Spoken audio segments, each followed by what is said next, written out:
সুপ্রিয় ছাত্রছাত্রীবৃন্দ, আসসালামু আলাইকুম। Welcome to today's clinical discussion. Today's topic is outline of short cases for undergraduate students. At first, I want to thank the Genesis Online Medical University to give me the opportunity to share something with my beloved students. তো আমরা শুরু করতে যাচ্ছি। কামার, ওয়ালাইকুম সালাম। তো আমরা শুরু করতে যাচ্ছি। ওয়ালাইকুম আসসালাম। Short cases in clinical medicine is a very much important topic. আমরা জানি একটা ক্লিনিক্যাল এক্সামিনেশনের জন্য আমাদের দুইটা জিনিস ফেস করতে হয় ফ্রিকোয়েন্টলি। একটা হচ্ছে শর্ট কেস অ্যান্ড আরেকটা হচ্ছে লং কেস। আন্ডার গ্রাজুয়েট পরীক্ষাতেও ফেস করতে হয়, পোস্ট গ্রাজুয়েট পরীক্ষাতেও ফেস করতে হয়। এখন এই শর্ট কেস আর লং কেসের বেসিক ডিফারেন্সটা আসলে কি? শর্ট কেসের বেসিক ডিফারেন্স হচ্ছে short cases to be performed within very short period of time. Short কেসগুলি খুবই কম সময়ের ভিতরে পারফর্ম করতে হবে, ভেরি ইন্টেলিজেন্টলি পারফর্ম করতে হবে, ফাইন্ডিং পেতে হবে, ফাইন্ডিং ইন্টারপ্রিট করতে হবে, এবং শর্ট কেসগুলোতে খুব শর্টলি কোশ্চেন করা হবে, ক্রস কোশ্চেন করা হবে। আচ্ছা, কারো কোনো প্রশ্ন থাকলে প্রশ্ন করার জন্য অনুরোধ করব, যথাসাধ্য আলোচনা করার চেষ্টা করব। তাহলে শর্ট কেসের বেসিকটা হচ্ছে আমাদের শর্ট কেসগুলোকে আমাদের খুবই যেহেতু এটা খুবই শর্ট পিরিয়ড অফ টাইমের ভিতরে পারফর্ম করতে হবে, তাহলে খুবই এক্সপার্ট হতে হবে জিনিসটাতে। তাহলে এক্সপার্ট হতে হলে আগে থেকেই প্র্যাকটিস করে থাকতে হবে, আর শর্টলি পারফর্ম করে শর্টলি ফাইন্ডিং বের করে ভেরি শর্টলি স্যারকে প্রেজেন্ট করতে হবে, এক্সামিনারকে প্রেজেন্ট করতে হবে ভেরি শর্টলি। তারপরে হয়তো শর্টলি একটা থেকে দুইটা কোশ্চেন হয়তো স্যার করতে পারে। এ হচ্ছে শর্ট কেস। আর লং কেস হচ্ছে উল্টো। লং কেসে একটু সময় বেশি দেওয়া হবে। লং কেসে মূলত অ্যাসেস করা হয় পেশেন্টের হিস্ট্রি নেওয়ার অ্যাবিলিটি কেমন, স্টুডেন্টদের হিস্ট্রি নেওয়ার অ্যাবিলিটি। একটা পেশেন্টের সাথে কথা বলে হিস্ট্রি নিয়ে তার সিমটম অ্যানালাইসিস করে একটা ডিজিজকে থিঙ্ক করা যায় কিনা, তারপরে এক্সামিনেশন করে সেই এক্সামিনেশনের ফাইন্ডিংগুলো হিস্ট্রির সাথে কোরিলেট করে একটা ডায়াগনোসিসে পৌঁছানোর এবিলিটি কতটুকু স্টুডেন্টের আছে, সেটা দিয়ে একটা মানুষের লং। একটু নেট প্রবলেম ছিল। তাহলে আমরা যেটা বলছিলাম যে শর্ট কেসে একজন স্টুডেন্টের অ্যাসেস করা হয় ভেরি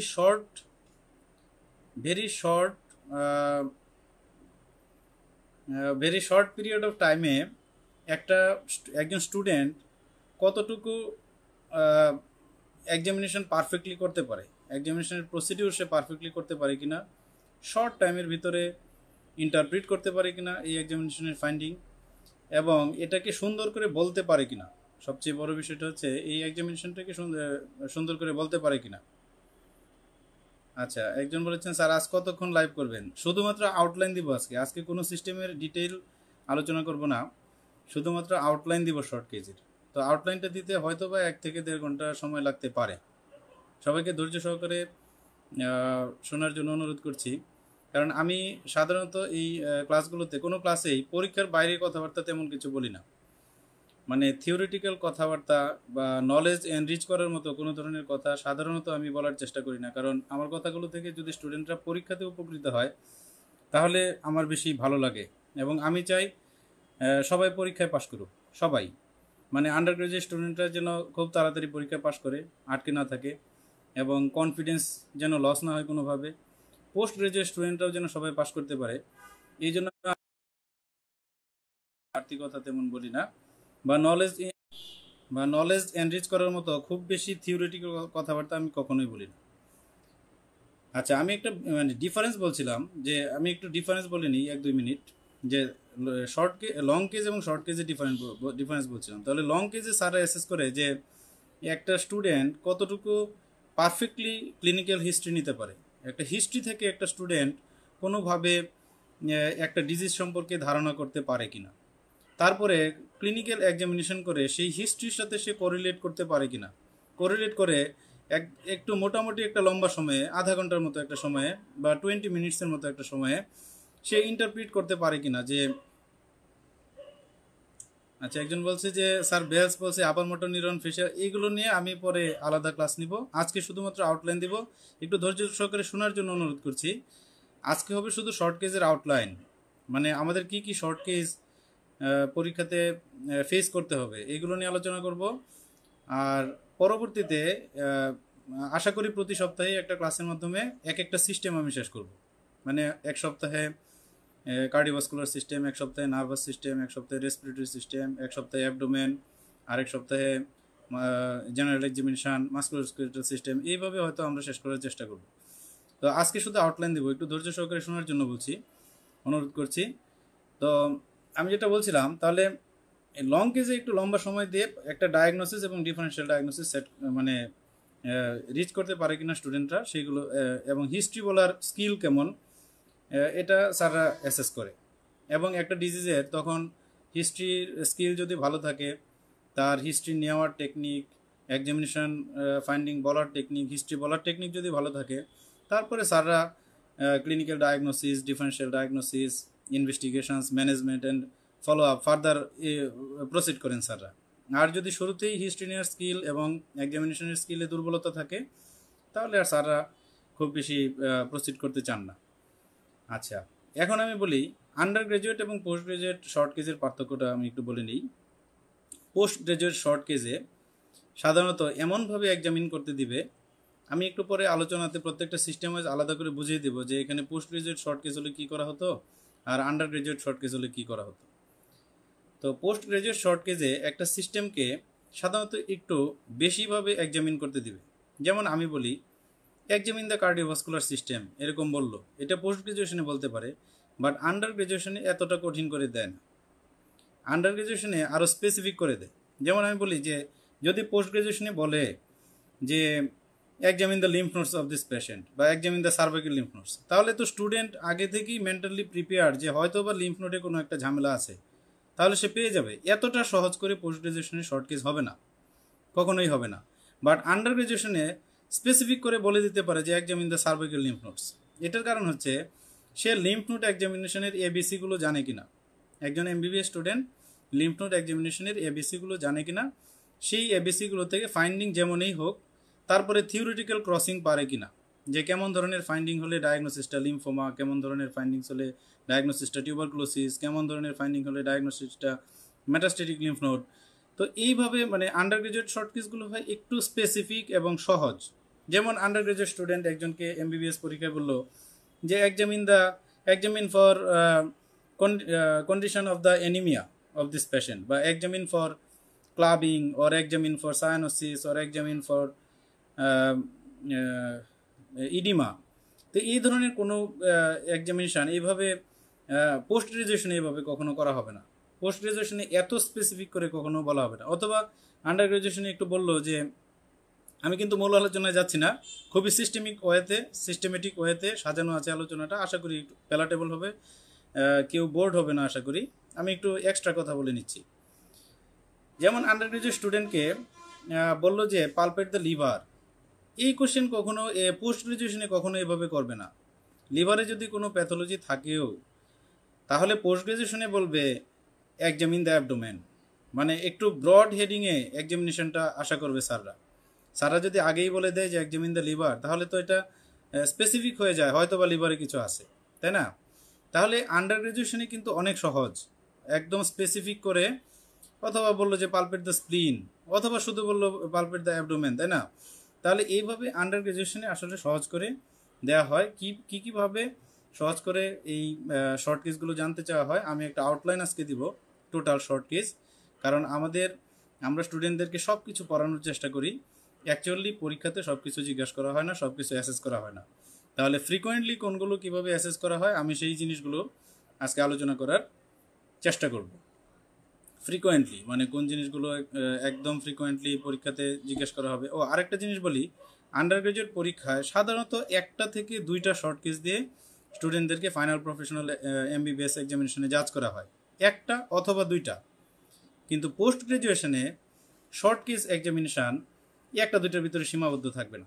ওইখানে টোটাল এখন 30 মিনিটস করা হয়েছে, আগে আসলে 18 মিনিটস ছিল এফসিপিএস পরীক্ষাতে, এখন 30 মিনিটস করা হয়েছে। এই 30 মিনিটসের ভিতরে যে যে কয়েকটা শর্ট কেস মানে ক্রস করতে পারে এটা তার উপরে থাকবে। যেমন কেউ যদি 3টা ক্রস করতে পারে 3টা, কেউ যদি 4টা ক্রস করতে পারে 4টা, কেউ যদি 5টা ক্রস করতে পারে 5টা।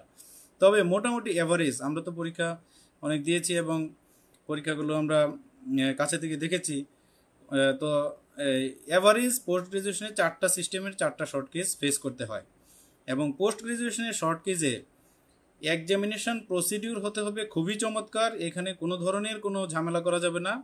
ফাইন্ডিং হতে হবে ক্লিন কাট, একদম কোনো ধরনের কনফিউশন থাকা যাবে না ফাইন্ডিংয়ে। আপনার ফাইন্ডিং এবং এক্সামিনারের ফাইন্ডিং একরকম হতে হবে এবং আপনার বলার টেকনিক হতে হবে খুবই স্মার্ট। আপনি যে ল্যাঙ্গুয়েজে আমরা কথা বলি, ভাষায় কথা বলি, নিজেদের ভিতরে কথা বলি, যাই হোক, কিন্তু পরীক্ষার ল্যাঙ্গুয়েজ হতে হবে খুবই স্মার্ট ল্যাঙ্গুয়েজে আপনাকে যেন খুবই সুন্দর হয় শুনতে, সকল টিচারই যেন সেটা মেনে নেয়, সেইভাবে পোস্ট গ্রাজুয়েশন পরীক্ষা শর্ট কেসটা বলতে হবে। এবং বলার পরে তখন স্যাররা খুবই ইন্টেলিজেন্টলি 1 থেকে 2টা কোশ্চেন করবেন, সেই 1 থেকে 2টা কোশ্চেন যেন পারা যায় তার জন্য প্রত্যেকটা শর্ট কেসের এগেনস্টে আপনাকে আগে থেকেই 100টা কোশ্চেনের আনসার নিজেকে জানতে হবে এবং ইন্টারপ্রিট আগে থেকেই করে রাখতে হবে যে এই ধরনের কোশ্চেন আমার জন্য এই শর্ট কেস থেকে হতে পারে, এটা আগে থেকেই আপনাকে জানতে হবে। স্যাররা মুখ থেকে কোশ্চেনটা বের করার সাথে সাথে চট করে আনসার দিয়ে দিবেন। তাহলে আমি বলতে চাচ্ছি যে পোস্ট গ্রাজুয়েশনের short case is very much difficult বলতে আমার কাছে কখনোই ডিফিকাল্ট মনে হয় নাই। আমি যতগুলো শর্ট কেস ফেস করেছি আমার পোস্ট গ্রাজুয়েশনে, যেমন আমি ফেস করেছি এফসিপিএসে একবারই পরীক্ষা দিয়েছি, এমডি সেকেন্ড পার্টে, এমডি ফাইনাল পার্টে একবারই পরীক্ষা দিয়েছি। তো এই জায়গাগুলোতে যে আমি শর্ট কেস এবং লং কেস, এই জায়গাগুলোতে আমি কখনোই মানে নিজেকে লেস কনফিডেন্ট মনে করতাম না। মানে আমি মনে করতাম যে শর্ট কেস আমি ইনশাল্লাহ পারবো, লং কেস আমি পারবো। তাহলে এই কনফিডেন্স আমি ডেভেলপ করতে পেরেছি। আমি স্টুডেন্ট পড়িয়েছি অনেক, এসব বিষয়ে স্টুডেন্ট পড়িয়ে আমার নিজের ভিতরের উইকনেসগুলোকে আমি দূর করেছি। তারপরে আমি প্রচুর আমার পার্টনারদের সাথে এইগুলো প্র্যাকটিস করেছি। তারপরে এইগুলো আমি প্রচুর ঘাটাঘাটি করেছি এবং ক্লিনিক্যালি আমি প্রচুর পেশেন্ট দেখেছি, প্রচুর, মানে এটা আনবিলিভেবল অ্যামাউন্ট অফ পেশেন্টস। মানে আমি যদি বলি যে কয়েক লক্ষ পেশেন্ট আমি নিজের হাতে ক্লিনিক্যালি এক্সামিনেশন করে আমি নিজেকে এক্সপার্ট করার চেষ্টা করেছি। এই জন্য আপনি এই পোস্ট গ্রাজুয়েশন যারা করতে চান তাদেরকে এইভাবে পরবর্তীতে তৈরি হতে হবে, কিন্তু একজন আন্ডার গ্রাজুয়েট স্টুডেন্ট কিন্তু এইভাবে নিজেকে তৈরি করতে পারবেন না। কারণ আপনার যে কারিকুলাম, সেই কারিকুলামে আপনাকে মেডিসিনের পড়াশোনা করতে হচ্ছে, আপনাকে মেডিসিনের ভিতরে পেডিয়াট্রিক্স পড়তে হচ্ছে, ডার্মাটোলজি পড়তে হচ্ছে, সাইকিয়াট্রি পড়তে হচ্ছে, পয়জনিং পড়তে হচ্ছে, আবার জেনারেল সার্জারি পড়তে হচ্ছে, অর্থোপেডিক্স পড়তে হচ্ছে, আই পড়তে হচ্ছে, ইএনটি পড়তে হচ্ছে, নিউরোসার্জারি পড়তে হচ্ছে, গাইনি পড়তে হচ্ছে, অবস্ট্রাকটিভস পড়তে হচ্ছে, এই ধরনের মাল্টিপল এক ঝামেলা। তো এই মাল্টিপল ঝামেলার ভিতরে এটা কেউই আশা করা উচিত না যে একজন স্টুডেন্ট শর্ট কেজে সে পারফেক্টলি সব কিছু পারবে, সে একদম 2 মিনিটেই সব ডায়াগনোসিস করে ফেলবে, 2 মিনিটে ফাইন্ডিং পেয়ে যাবে, তারপরে সে যা বলবো তাই হিসাব পারবে। এটা আমরা কখনোই স্টুডেন্টদের কাছ থেকে আশা করি না, আমাদের টিচারও কখনো এটা আশা করে না। তাহলে কি আশা করি আপনার কাছ থেকে? আমরা আপনার পরীক্ষাতে কি আশা করি? আপনি একজন ফাইনাল প্রফ এক্সামিনি মেডিসিনে শর্ট কেস দিতে যাচ্ছেন, আমি কি আশা করি আপনার কাছ থেকে? কতটুকু পারলে আপনাকে পাস করানো হবে? এটা আমি একদম কাছ থেকে স্যারদের কাছ থেকে আমি এসব দেখেছি যে কোন ক্রাইটেরিয়া কতটুকু স্যাররা ফলো করেন একজন স্টুডেন্টকে পাস করিয়ে দেওয়ার জন্য। এটা হচ্ছে আপনাকে শর্ট কেজের এক্সামিনেশনটা পারফেক্টলি করতে হবে। এটা হচ্ছে শর্ট কেজের এবিসি। এক্সামিনেশন যখন বলা হয় যে পালপেট দ্য প্রিকোডিয়াম, একটা কথা বললো, বা অসকাল্টেট দ্য প্রিকোডিয়াম, অথবা বললো যে আপনার examine the chest from back, অথবা examine the chest from front, অথবা পালপেট দ্য চেস্ট, অথবা অসকাল্টেট দ্য চেস্ট, এমন যে কথাগুলো বলা হচ্ছে, এই কথাগুলোতে আপনি পারফেক্টলি এক্সামিনেশনটা করেন, এটা স্যাররা চায়। সেই এক্সামিনেশনের ফাইন্ডিং আপনি পারলেন কি পারলেন না সেটার ওপর খুব বেশি আপনার পরীক্ষার পাস ফেল ডিপেন্ড করবে না। তাহলে এটা ক্লিয়ার। যেমন একজন স্টুডেন্টকে বললো যে আমি একটা এক্সাম্পল দিচ্ছি যে পালপেট দ্য প্রিকোডিয়াম, এখন একজন স্টুডেন্ট ভালোভাবে পালপেট করলো, আরেকজন স্টুডেন্ট পালপেট করতে পারলো না। তো যে পারলো না, শুরুতেই স্যাররা ধরে নেয় যে এই ছেলে কখনো এক্সামিনেশনই করে নাই, মানে এই ছেলে কখনোই এক্সামিনেশন করে নাই, যদি করতো টুকটাক প্র্যাকটিস থাকতো অন্তত এক্সামিনেশনটা সে ভুল করতো না। আচ্ছা, যে পারলো তার ক্ষেত্রে তখন স্যাররা দেখে যে ফাইন্ডিং পেলো কিনা। তো তো ফাইন্ডিং না পেলেও কোনো সমস্যা নেই, এর জন্য কখনোই আপনি অন্তত আন্ডার গ্রাজুয়েট পরীক্ষায় ফেল করবেন না। কেন ফেল করবেন না? ধরেন আপনি একটা মিস করলেন, একটা গ্রস একটা ফাইন্ডিং ছিল, ধরলাম একটা থ্রিল ছিল প্রিকর্ডিয়ামে পালপেশনে, এই থ্রিলটা আপনি মিস করেছেন, এর জন্য আপনাকে এমবিবিএস পরীক্ষায় ফেল করিয়ে দিবে না। কিন্তু তাহলে পাসটা করাবে কিভাবে? তখন স্যাররা হয়তো বা থ্রিলটা ধরে দেখিয়ে দিবে যে বাবা এটা কি, তখন আপনি বললেন হয়তো থ্রিল, তাও বলতে পারলেন না, তারপরেও স্যাররা বলবে এটা কি থ্রিল মনে হয় না তোমার কাছে, তখন হয়তো বললেন যে হ্যাঁ এটা থ্রিল। তো তারপরে যেটা করবে আপনাকে তখন পাসটা যেভাবে করাবে সেটা হচ্ছে তখন থিওরিটিক্যাল কিছু আন্ডার গ্রাজুয়েট লেভেলের কোশ্চেন আপনাকে করবে, যে সিস্টোলিক থ্রিলের কারণ কি এই এরিয়াতে, ডায়াস্টোলিক থ্রিলের কারণ কি। তাহলে আপনাকে আন্ডার গ্রাজুয়েট শর্ট কেজে যে জিনিসটার বিষয়ে এক্সপার্ট হতে হবে, যে আপনাকে পারফেক্টলি এক্সামিনেশন শিখতে হবে এবং আন্ডার গ্রাজুয়েট লেভেলের ক্রসিংটা শিখতে হবে short cage, not the post graduate লেভেলের ক্রসিং। আপনারা অনেক সময় এমবিবিএস স্টুডেন্টরা মনে করেন যে অনেক বেশি পড়ে ফেলছেন, অনেক বেশি জেনে ফেলছেন। আপনারা যতই পড়েন যতই জানেন, আপনি কখনোই একজন পোস্ট গ্রাজুয়েট স্টুডেন্টের ধারে কাছেও আপনার এক্সপিরিয়েন্স হবে না।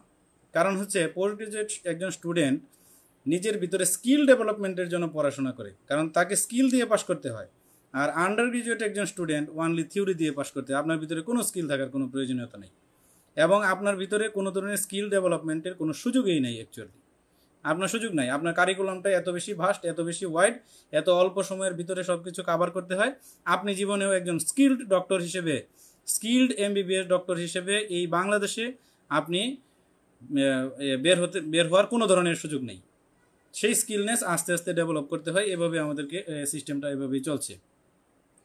তো লেট আস স্টার্ট। আমি অনেক কথা বলে ফেলেছি, এখন খুব র্যাপিডলি আমরা এই আউটলাইন শর্ট কেজের আউটলাইনটা আপনাদেরকে দিব, যে কতটুকু শর্ট কেজ আন্ডার গ্রাজুয়েট পরীক্ষায় কাজে লাগে। পাশাপাশি যদি পোস্ট গ্রাজুয়েট লেভেলের দু একটা কথা বলতে পারি বলবো। আজকে শুধুমাত্র আউটলাইন, আজকে ক্লিনিক্যাল কথাবার্তা আমি খুব বেশি বলবো না।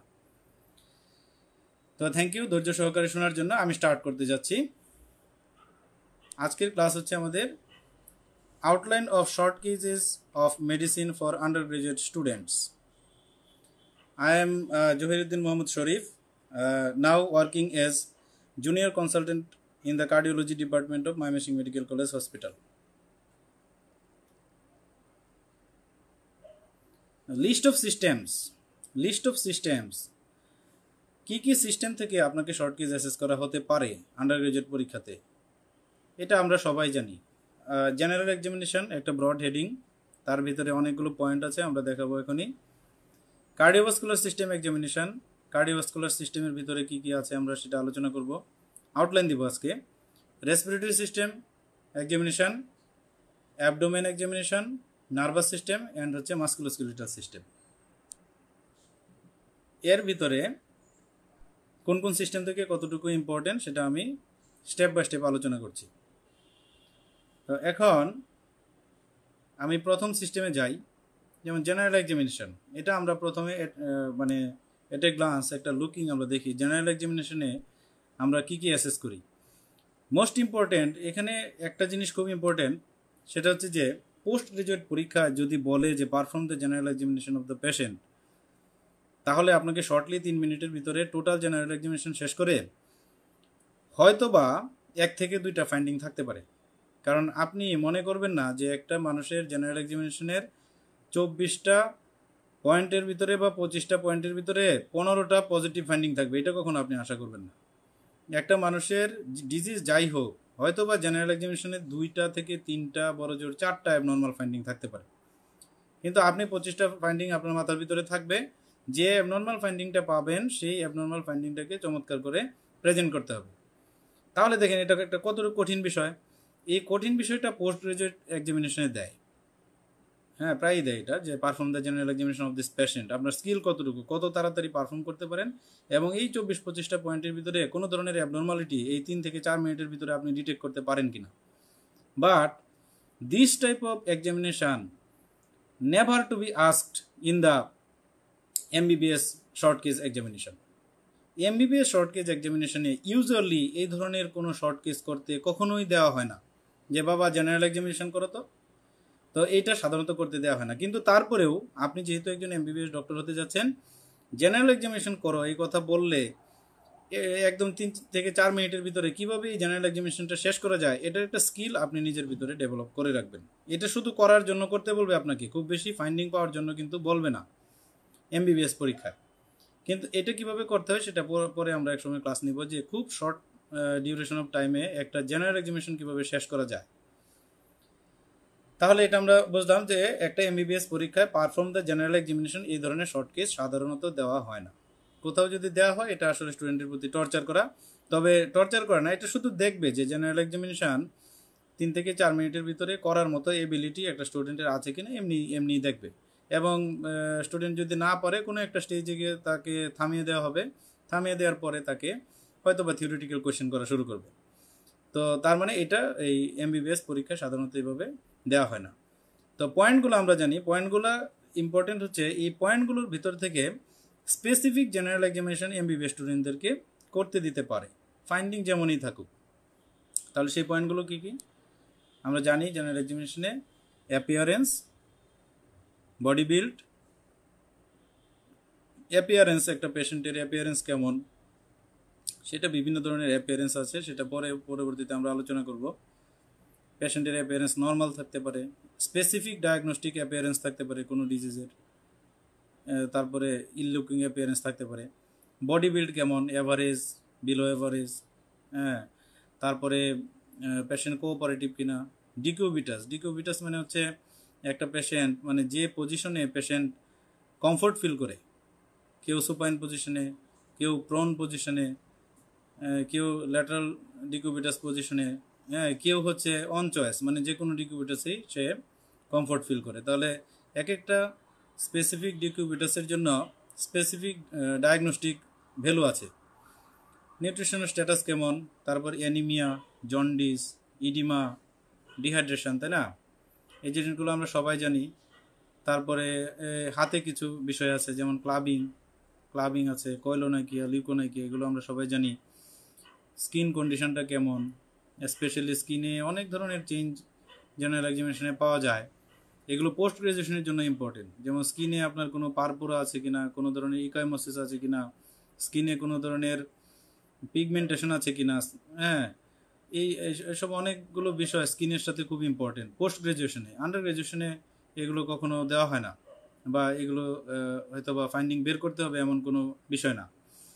তারপরে বডি হেয়ার ডিস্ট্রিবিউশন, থিওরিটিক্যালি এগুলো একটু জানতে হবে। টেম্পারেচার থিওরিটিক্যালি জানতে হবে। তারপরে pulse examination, blood pressure examination, respiratory rate, JBP, lymph nodes, thyroid gland, এইভাবে এই মোটামুটি এই পয়েন্ট। এর বাইরেও কিছু পয়েন্ট আছে, এগুলো তেমন ইম্পর্টেন্ট না। এখন আমরা বলতে চাই, আমরা মূল আলোচনায় এখন। তাহলে এই জেনারেল এক্সামিনেশন থেকে আপনাকে এমবিবিএস পরীক্ষায় কতটুকু জানতে হবে, কি কি পারফর্ম করতে দেয় সাধারণত আমাদের স্যাররা ফ্রিকোয়েন্টলি আপনাকে। এই যে একটা বললাম যে পারফর্ম দ্য জেনারেল এক্সামিনেশন, এটুকু হয়তো দিতে পারে দু একজনকে, দিলে খুব র্যাপিডলি চট করে জেনারেল এক্সামিনেশন আপনি করতে থাকবেন। তো অনেক তো টাইম লাগে এমবিবিএস স্টুডেন্টদের, হয়তো একটা স্টেজে গিয়ে স্যারা থামিয়ে দিল, তারপরে বললো যে কতটুকু করেছে, এতটুকুর ফাইন্ডিংই বলো, তারপরে কোনো একটা কিছুর ভিতরে ঢুকে টুকটাক দু একটা থিওরিটিক্যাল কোয়েশ্চেন করে হয়তো ছেড়ে দিল। আচ্ছা, এছাড়া মোস্ট ইম্পর্টেন্টলি এই জেনারেল এক্সামিনেশন থেকে স্যাররা আপনাকে স্পেসিফিক জেনারেল এক্সামিনেশন করতে দিবে।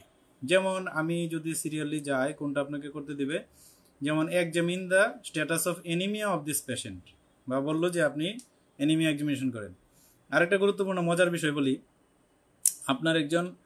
আপনি পরীক্ষা দিতে গেলেন, আপনাকে বললো perform the motor examination of lower limb, তাই না? আপনি এটা করতে গিয়ে একদম ঘেমে টেমে অস্থির হয়ে গেলেন, এই আপার motor neuron, lower motor neuron এগুলো জিজ্ঞাসা করে টরে আপনি একটা ভেবাচাকা খেয়ে গেলেন। আপনারই আরেক বন্ধুকে শুধু স্যাররা বললো যে এনিমিয়া এক্সামিনেশন করে দেখাও।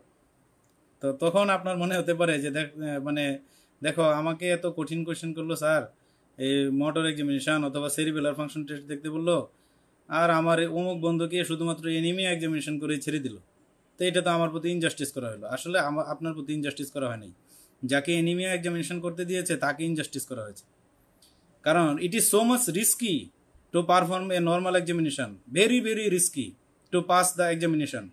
কেমন রিস্কি? যাকে এনিমিয়া এক্সামিনেশন করতে দিবে সে যদি কোনো ভুল করে তার পাসটা আর ওই দিন হবে না, কোনোভাবেই পাস হবে না। কারণ এটা এত একটা সিম্পল এক্সামিনেশন, এখানে যদি ভুল করে বা থিওরিটিক্যাল ক্রসিং যদি কোনো ঝামেলা করে মানে গ্রস মিস্টেক করে ফেলে, তাহলে তার আর পাসটা হবে না। আর আপনাকে যে কঠিন এক্সামিনেশনটা দেওয়া হয়েছিল, motor examination of the lower limb বা সেরিবেলার ফাংশন টেস্ট বা সায়েন্স অফ মেনিনজিয়াল ইরিটেশন, অথবা কোনো একটা ক্রেনিয়াল নার্ভ এক্সামিনেশন দিয়েছিল, সেইখানে আপনি 5টা ভুল করলেও আপনাকে পাস করিয়ে দিবে স্যার।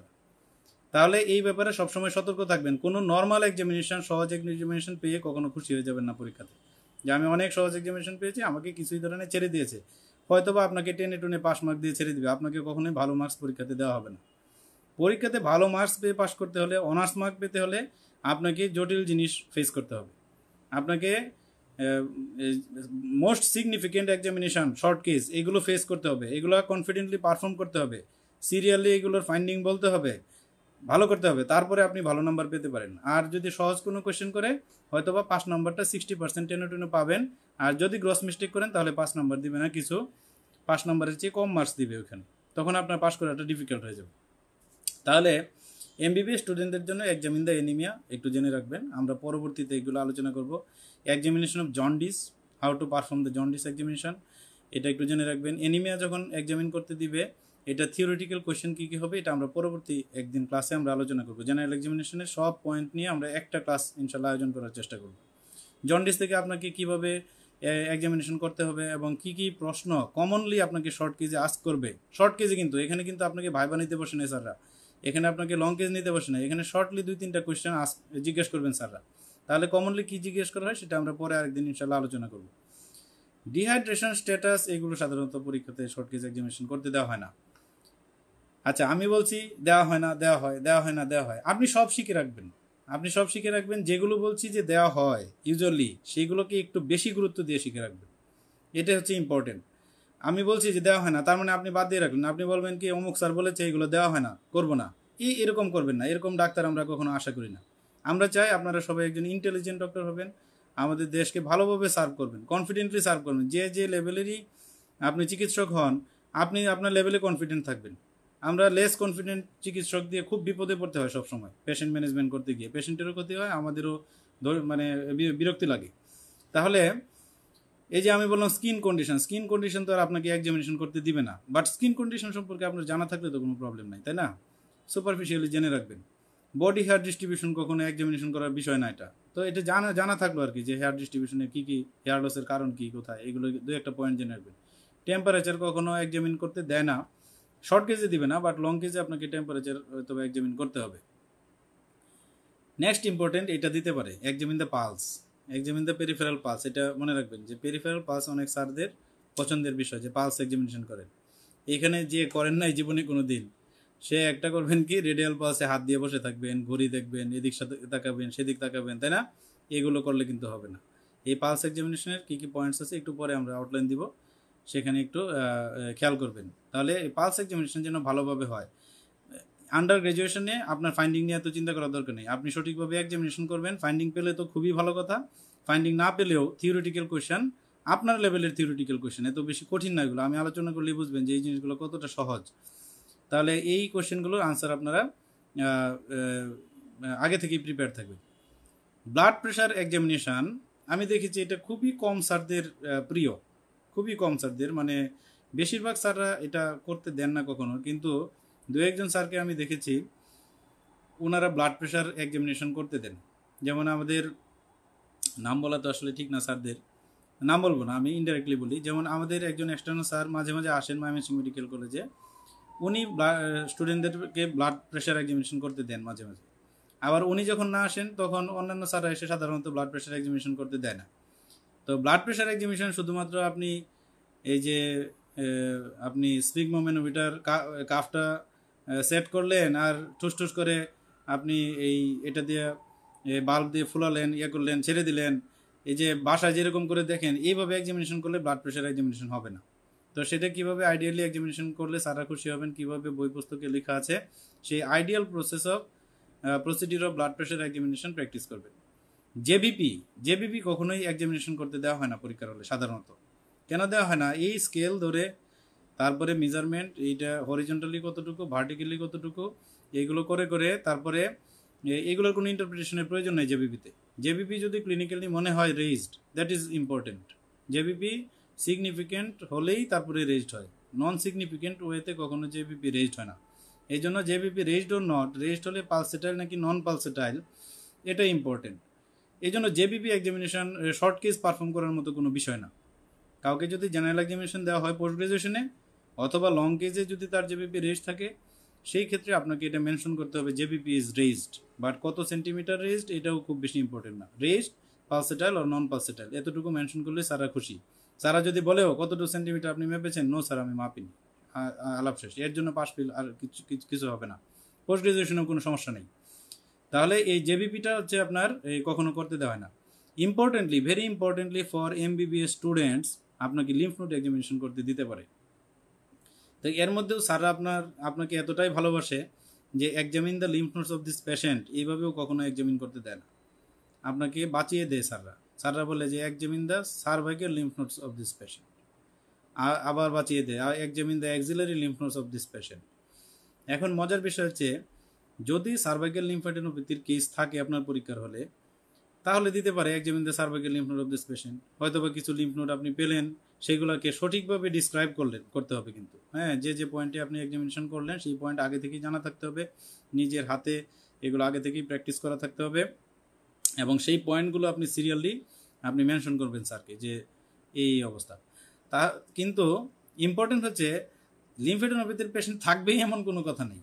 এমবিবিএস পরীক্ষাতে এমনিই একটা লিম্ফ নোড এক্সামিন করতে দিতে পারে, এমনি দিল আপনাকে যে examine the cervical lymph node of this patient, আসলে লিম্ফ নোড নাই। তাহলে কি অ্যাসেস করতে চাচ্ছে স্যাররা? আপনি স্টেপস অফ এক্সামিনেশন পারেন কিনা, তাহলে স্টেপস অফ এক্সামিনেশন পারেন, তারপরে লিম্ফ নোড পেলেন না, কোনো সমস্যা নাই। আপনাকে তখন স্যাররা থিওরিটিক্যালি কোয়েশ্চেন করবেন যে আচ্ছা লিম্ফ নোড যদি পালপেবল হতো, how can we differentiate a tubercular lymph node from a metastatic lymph node, অথবা how can we differentiate a tubercular lymph node from a lymph node of lymphoma, এরকম একটা question করবে theoretical. তখন আপনি একটা দুইটা উত্তর পারেন কিনা, ধরেন আনসার আছে হয়তো চারটার মধ্যে আপনি দুইটা কথা বলতে পারলেন কিনা, তিনটা কথা বলতে পারলেন কিনা, সব পারতে হবে এমন কোনো কথা নেই। তাহলে আপনার এমবিবিএস এর জন্য ইম্পর্টেন্ট হচ্ছে এক্সামিনেশন পারফর্ম করতে পারেন কিনা। আর পোস্ট গ্রাজুয়েশনের জন্য ইম্পর্টেন্স হচ্ছে এক্সামিনেশন তো পারতেই হবে ভালোভাবে। এখানে পোস্ট গ্রাজুয়েট স্টুডেন্টদের যে দুর্বলতা, সারা বাংলাদেশের পোস্ট গ্রাজুয়েট স্টুডেন্টদেরই এই দুর্বলতা আছে, সেটা হচ্ছে আপনি একটা পোস্ট গ্রাজুয়েট পরীক্ষা দিতে যাচ্ছেন, আপনি সব কিছু পারেন, সব জানেন, সব ইন্টারপ্রিট করতে পারেন, কিন্তু আপনি ম্যাথোডিক্যালি এক্সামিনেশনই করতে পারেন না, আপনি ম্যাথোডিক্যালি কথাই বলতে পারেন না বলার সময় এক্সামিনেশনের ফাইন্ডিং, তাহলে আপনাকে কেউ পাস করাবে না। আপনার ওই নলেজ নিয়ে আপনাকে বসে থাকতে হবে বাসায়, আপনি পোস্ট গ্রাজুয়েশন পরীক্ষা পাস করতে পারবেন না।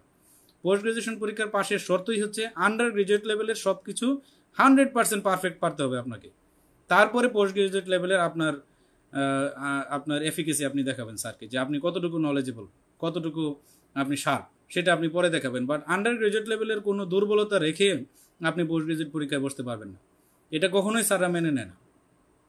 আচ্ছা, তাহলে আমি একটু কড়া কথা বলতেছি for the postgraduate students, ঠিক আছে, not for the undergraduate students. আন্ডার গ্রাজুয়েটদের জন্য স্যাররা সবসময় লিবারেল, এই জন্যই আমরা 2 সেশন মিলে, এখন তো নভেম্বর এবং মে সেশন, দেখা যায় নিয়ার অ্যাবাউট 100% স্টুডেন্টই এমবিবিএস পাস করে যায়, তাদের কোনো প্রবলেম হয় না। নিয়ার অ্যাবাউট 100% স্টুডেন্ট, 1-2 জন হয়তো আটকা থাকে। কাজে আপনার এত ভয় পাওয়ার কিছু নাই যে সামনে পরীক্ষা চলে আসছে। কালকে একজন আমাকে বলেছে যে স্যার রাজশাহী ইউনিভার্সিটিতে তো পরীক্ষা রুটিন দিয়ে দিয়েছে, এই কয়েকদিনের ভিতরে কী পড়বো, অমুক পড়বো তমুক পড়বো। তখন আমি বললাম যে যত দিনের ভিতরেই পরীক্ষা নিয়ে, একদিন পরেও যদি পরীক্ষা নিয়ে রেজাল্ট যা হবে, ওই 3 মাস সময় দিনে পরীক্ষা দিলে রেজাল্ট তাই হবে। কারণ স্যাররা এমবিবিএস পরীক্ষায় শুধু পাশই করিয়ে দিতে চায়, কাউকে আটকানোর কোনো মেন্টালিটি নিয়ে স্যাররা কোনো পরীক্ষা দেয় না, আর পরীক্ষা নেয় না। আর পোস্ট গ্রাজুয়েশন পরীক্ষায় আপনি পারলে পাস করবেন, এটা স্যারের পাস করার কোনো রেসপন্সিবিলিটি নেই। পোস্ট গ্রাজুয়েট পরীক্ষায় আপনি যদি নিজে পারেন তাহলে পাস করবেন, এটা স্যারদের কোনো রেসপন্সিবিলিটি না। আপনি কি পাস করার লেভেলে আনসার দিতে পারবেন কি পারবেন না, এই ব্যাপারে স্যাররা কোনো হেল্প আপনাকে করবে না। স্যাররা আপনাকে একদম ফ্রিলি ছেড়ে দিবে কোয়েশ্চেন দিয়ে, সেটা আনসার পারা না পারা এটা একান্তই আপনার নিজের বিষয়। তাহলে আমরা আউটলাইন দেখলাম জেনারেল এক্সামিনেশনের for the MBBS postgraduate স্টুডেন্টদের জন্য হচ্ছে perform the general examination of the patient, এই কোয়েশ্চেনটা থাকতে পারে, এবং এখানে 24-25টা পয়েন্টের ভিতরে হয়তো বা 1-2টা অ্যাবনর্মালিটি থাকতে পারে তার, সেটা ইন্টেলিজেন্টলি বের করতে হবে। আর আন্ডার গ্রাজুয়েট স্টুডেন্টদের জন্য পারফর্ম দ্য জেনারেল এক্সামিনেশন জিনিসটা জানা থাকতে হবে যে এই কোয়েশ্চেন করলে 4 থেকে 5 মিনিটের ভিতরে জেনারেল এক্সামিনেশন সব কিছু কীভাবে একবারে শেষ করে দেওয়া যায়। আর ভাগ করে হয়তো বা জেনারেল এক্সামিনেশন করতে দিতে পারে আন্ডার গ্রাজুয়েট পরীক্ষায়। যেমন আমি কি পয়েন্ট বললাম, এনিমিয়া এক্সামিনেশন করতে দিতে পারে এমবিবিএসে, জন্ডিস এক্সামিনেশন করতে দিতে পারে, ইডিমা এক্সামিনেশন করতে দিতে পারে, খুবই হাস্যকর। আমার চোখের সামনে আমি দেখেছি ইডিমা এক্সামিনেশন পারে না স্টুডেন্টরা, না পারলেও যে স্যাররা ফেল করে দিয়েছে তাও না, পাস করে দিয়েছে স্যাররা। হ্যাঁ, কাজে এই আন্ডার গ্রাজুয়েট পরীক্ষাটা খুবই সহজ, একটু কনফিডেন্টলি একটু প্র্যাকটিস করবেন দয়া করে। এই পরীক্ষার আগের রাতে শর্ট কেস নিয়ে দৌড়াদৌড়ি করবেন না। আপনার পরীক্ষা যদি 6 মাস পরে থাকে, এখন থেকে আপনি প্রিপেয়ার্ড হবেন এগুলো নিয়ে। তো এখন যদি বলেন যে স্যার তাহলে কি আমি সারাদিন শর্ট কেস করবো, সারাদিন লং কেস করবো, তারপরে আবার তাহলে থিওরিটিক্যাল পড়াশোনা কখন করবো, রিটেনের পড়া কখন করবো, ভাইবার পড়া কখন করবো? আপনি এমবিবিএস পড়াশোনা করছেন মানে আপনাকে সারাদিন রাত পড়াশোনাই করতে হবে, আপনাকে অন্য কোনো কাজ করা যাবে না। আপনি অন্য কোনো কাজ করবেন না বলেই আপনি এমবিবিএস পড়াশোনা করতে এসেছেন। অন্য কোনো কাজ করার আপনার কোনো প্রয়োজনীয়তা নেই। আপনি অন্য কাজ খুবই কম করবেন। আপনি খাওয়া দাওয়া ঘুম ছাড়া আপনি সারাদিন আপনার পড়াশোনাটা নিয়ে একটা নেশার মতো ঘোরের মধ্যে আপনি থাকবেন, যে এইটাই আমার কেরিয়ার, এইটাই আমার জীবন, এটাতে আমি ভালো করার চেষ্টা করব। আশা করি জিনিসটা আমি বোঝাতে পেরেছি। আপনি সব কিছু করবেন করে টোরে, তারপরে পড়াশোনাটাকে আপনি অপশনাল বিষয় রাখবেন, এই ধরনের ফিজিশিয়ান যেন আমাদের দেশে তৈরি না হয়। কারণ এই ধরনের ফিজিশিয়ান দিয়ে আমি নিজের চিকিৎসা করাবো না। আমি চাই না আমার ফ্যামিলি মেম্বারকেও এই ধরনের ফিজিশিয়ান দিয়ে চিকিৎসা করা।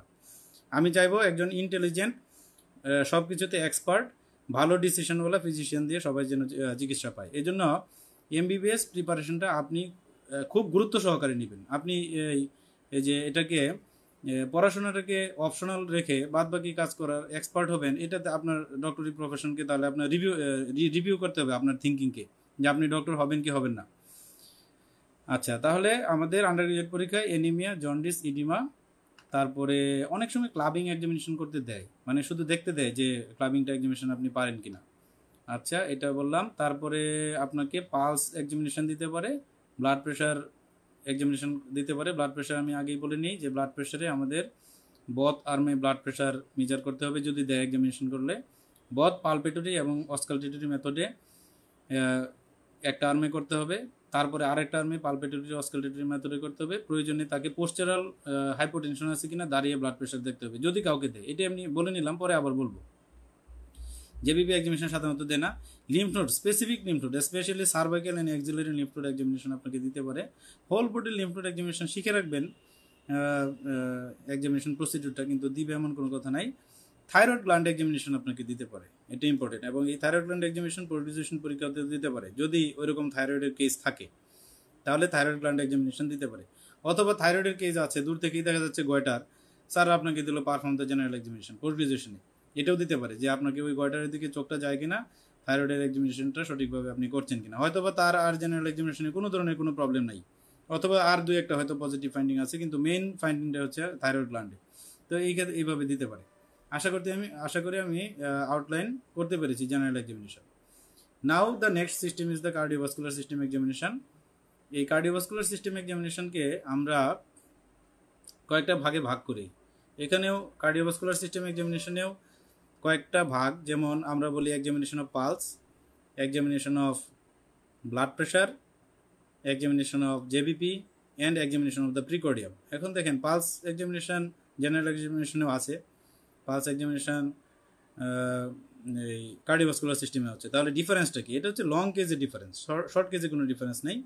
লং কেজের ডিফারেন্স হচ্ছে যখন আমরা একটা লং কেজ হিস্ট্রি বলার পরেই আমি যখন জেনারেল এক্সামিনেশন বলি, সেই ক্ষেত্রে পালসটাতে শুধুমাত্র রেট এবং রিদম এতটুকু, বড় জোর একটু ভলিউম, এতটুকু মেনশন করলেই হয় এই জেনারেল এক্সামিনেশনের পালসে। বাট কেসটা যদি কার্ডিওভাস্কুলার কেস হয়, লং কেস, যেমন অনেক সময় থাকে ASD with heart failure, mitral stenosis with mitral regurgitation with heart failure with atrial fibrillation, এরকম কেস কিন্তু লং কেস থাকতে পারে পোস্ট গ্রাজুয়েশনে। সেই ক্ষেত্রে আপনি জেনারেল এক্সামিনেশনের পালসে রেট রিদম বলে চলে আসবেন, বড় জোর ভলিউম। আর বাদ বাকি total detailing of the pulse এটা আপনাকে সিস্টেমিক এক্সামিনেশনে বলতে হবে। রিমেম্বার ইট, এটাকে কিন্তু আপনারা কখনোই গরমিল করবেন না যে জেনারেল এক্সামিনেশনে সব বলে দেই, অথবা কিছুই বললাম না সব গিয়ে সিস্টেমিক এক্সামিনেশনে বলি, এরকম করা যাবে না। তো জেনারেল এক্সামিনেশনের পালসে রেট রিদম বড় জোর ভলিউম নিয়ে আপনি কমেন্ট করে চলে আসবেন। সিস্টেমিক এক্সামিনেশনের পালসে গিয়ে আপনি ডিটেইলিং করবেন। আচ্ছা, তাহলে এই পালস বিপি জেবিপি নেওয়ার কথা বললাম না, আমরা প্রিকর্ডিয়ামে চলে আসি, যে আমরা প্রিকর্ডিয়ামে কী কী এক্সামিনেশন আমরা করি। প্রিকর্ডিয়ামে হচ্ছে আমাদের inspection, palpation, percussion, auscultation. Percussion is not usually done in cardiovascular system examination. এটার ইম্পর্টেন্সটা কি এটার আপনার জানা থাকতে হবে যে এটার ইম্পর্টেন্সটা কি, percussion. But it is not usually done, but postgraduate এক্সামিনিদের পারকাশনটাও জানা থাকতে হবে আপনাকে, যে এইভাবে পারকাস করা হয়। আপনি একদম ব্লাইন্ড থাকলে হবে না। হঠাৎ করে যদি স্যার আস্ক করে না, ধরেন আপনি গত 5 বছরে একজনকেও আস্ক করে নাই, এখন আপনাকে করলো, আপনি কি না করতে পারবেন যে এটা কেন আপনার আমাকে আস্ক করলেন? তো পোস্ট গ্রাজুয়েশন পরীক্ষায় সব কিছুই প্রিপেয়ার থাকতে হয়, পারকাশনও জানা থাকতে হবে, বাট ইট ইজ ইউজুয়ালি করতে হয় না, পারকাশন করতে হয় না। আন্ডার গ্রাজুয়েট স্টুডেন্টদেরও এই পারকাশন পরীক্ষায় করতে হয় না। এবং আন্ডার গ্রাজুয়েট স্টুডেন্টদের এক্সামিন দ্য প্রিকোডিয়াম এত বড় শর্ট কেস ইউজুয়ালি কখনোই দেওয়া হয় না। এখানে ভাগ করে দেওয়া হয় যে অস্কালটেড দ্য প্রিকোডিয়াম বা পালপেট দ্য প্রিকোডিয়াম, এইভাবে দেওয়া হয়, আর শুধু ইন্সপেক্ট দেওয়া হয় না। তো আমরা একটু দেখি যে আসলে কী কী আছে এটাতে। ডিটেল আলোচনা অন্য একদিন অন্য একটা ক্লাসে আমরা আলোচনা করব সিবিএস এর যে শর্ট কেস কী কী থাকে। যেমন একটা ইন্সপেকশন অফ দ্য প্রিকোডিয়ামে শেপ অফ চেস্ট বলতে কি, মানে প্রিকোডিয়াম, শেপ অফ প্রিকোডিয়াম কোনো ডিফর্মিটি আছে কিনা, কোনো কার্ডিয়াক পালসেশন ভিজিবল কিনা, বিশেষ করে এপিক্যাল কার্ডিয়াক পালসেশন অথবা আদার কোনো পালসেশন ভিজিবল কিনা, কোনো এনগোস্ট ভেইন আছে কিনা, কোনো স্কার মার্ক আছে কিনা। একটু খেয়াল রাখবেন, কার্ডিওভাস্কুলার সিস্টেমে engorged vein very much important, কারণ আমরা জানি যে সুপিরিয়র ভেনা কাভার অবস্ট্রাকশন অথবা ইনফিরিয়র ভেনা কাভার অবস্ট্রাকশনে এনগোস্ট, থোরাসিক, অ্যাবডোমিনাল এসব ভেইন থাকতে পারে। সেগুলো নিয়ে ডিটেলস পরে আলোচনা করবো আমরা একদিন। তারপরে স্কার মার্ক হচ্ছে কার্ডিওভাস্কুলার সিস্টেম রিলেটেড স্কার মার্ক প্রিকোডিয়াম এক্সামিনেশনে কেমন আছে। যেমন আমরা কমনলি কার্ডিওলজি ওয়ার্ডে ভেরি কমনলি একটা সিএবিজি মানে করোনারি আর্টারি বাইপাস গ্রাফটিংয়ের আমাদের স্কার মার্ক পাই, মিড লাইন একটা স্টার্নোটমি, স্টার্নামের একদম মাঝখান দিয়ে একটা স্কার মার্ক পাই। তো এটা সিএবিজির জন্য পাই বা অন্যান্য ওপেন হার্ট সার্জারির জন্য এই মিড লাইন স্কার মার্কটা আমরা পাই। এই স্কার মার্কটা ইম্পর্টেন্ট। আর একটা সাব মেমোরি মাইট্রাল কমিশোরেটমির স্কার মার্ক অনেক সময় থাকতে পারে, আগে করা হতো, এখন এইসব ক্লোজ মাইট্রাল কমিশোরেটমি এখন কম করা হয়। তাহলে এই সিএমসি স্কার মার্কটা থাকতে পারে এবং মিড লাইনে একটা স্টার্নোটমি স্কার মার্ক থাকতে পারে কার্ডিওভাস্কুলার সিস্টেমের সাথে রিলেটেড। এছাড়া সিবিএস এর সাথে রিলেটেড না, তারপরেও যদি কোনো স্কার মার্ক চোখে পড়ে আপনি মেনশন করে দিতে পারেন যে এটা একটা স্কার মার্ক এখানে আছে। তাহলে এই জিনিসগুলো আমাদের ইন্সপেকশনের জন্য ইম্পর্টেন্ট। এখন আপনি বলতে পারেন যে স্যার বইতে তো আরও 4-5টা পয়েন্ট আছে, এগুলো আপনার জানার দরকার নেই, এগুলোর কোনো ইম্পর্টেন্স নেই। যেমন আপনি প্রিকোডিয়াম এক্সামিনেশন করতে গিয়ে বলছেন স্কিন কন্ডিশন, হেয়ার ডিস্ট্রিবিউশন, এইগুলোর সাথে কোনো সম্পর্ক কি আদৌ আছে? সম্পর্ক খুঁজলে তো কত সম্পর্কই বের করা যায়। বাট কমন ডিজিজ যেগুলো আমরা ইন্টারপ্রিট করবো, short case of the cardiac short case, সেগুলোতে স্কিন কন্ডিশন, হেয়ার ডিস্ট্রিবিউশন এগুলোকে টেনে নিয়ে আসবেন না। এগুলোকে কিভাবে টেনে নিয়ে আসবেন? যদি তার প্রবলেম থাকে তাহলে আপনি বলবেন যে স্কিনের এই প্রবলেমটা আছে, হেয়ারের এই প্রবলেমটা আছে। যদি তার প্রবলেম নাই, তা আপনাকে আগ বাড়িয়ে মেনশন করার দরকার নাই যে skin condition is normal, hair distribution is normal, এইগুলো বলার কোনো প্রয়োজনীয়তা আপনার কার্ডিওভাস্কুলার সিস্টেমেও নাই, রেসপিরেটরি সিস্টেমেও নাই। আশা করি বোঝাতে পেরেছি যে এইসব জিনিস আননেসেসারি জিনিস, অতিরঞ্জিত জিনিস, এগুলো এত বেশি মেনশন করার প্রয়োজন নেই। আপনি কার্ডিওভাস্কুলার সিস্টেমের ইন্সপেকশনে শুধু বলবেন শেপ অফ দ্য প্রিকোডিয়ামটা কেমন, কোনো ধরনের ভিজিবল কার্ডিয়াক পালসেশন আছে কিনা, সেটা ভিজিবল এপিক্যাল পালসেশন অথবা আদার কার্ডিয়াক পালসেশন, তারপরে এনগোস্ট ভেইন আছে কিনা, স্কার মার্ক আছে কিনা। Very good. তাহলে পালপেশন, এইটা পালপেট করতে দিবে আপনাকে প্রতিনিয়ত। এমবিবিএস স্টুডেন্টদেরকে বলবে যে পালপেট দ্য প্রিকোডিয়াম। সেখানে অ্যাপেক্স বিটের পজিশন অ্যান্ড ক্যারেক্টার, শুধু পজিশন বললেই হবে না, ক্যারেক্টারকে আপনাকে মেনশন করতে হবে। এটা পোস্ট গ্রাজুয়েট স্টুডেন্টদেরকেও বলছি, শুধু পজিশন বলেন আপনারা যে অ্যাপেক্স বিট, আপনারা শুধু অনেক সময় করেন কি যে পজিশন বলেন যে apex beat is located in the left 5th intercostal space 9 centimetre from the mid line just medial to the mid clavicular line, এসব মুখস্থ কথাবার্তা বলেন, কিন্তু ক্যারেক্টার কখনো আপনি মেনশন করতে চান না। ক্যারেক্টারটা ভেরি ভেরি ভেরি ইম্পর্টেন্ট।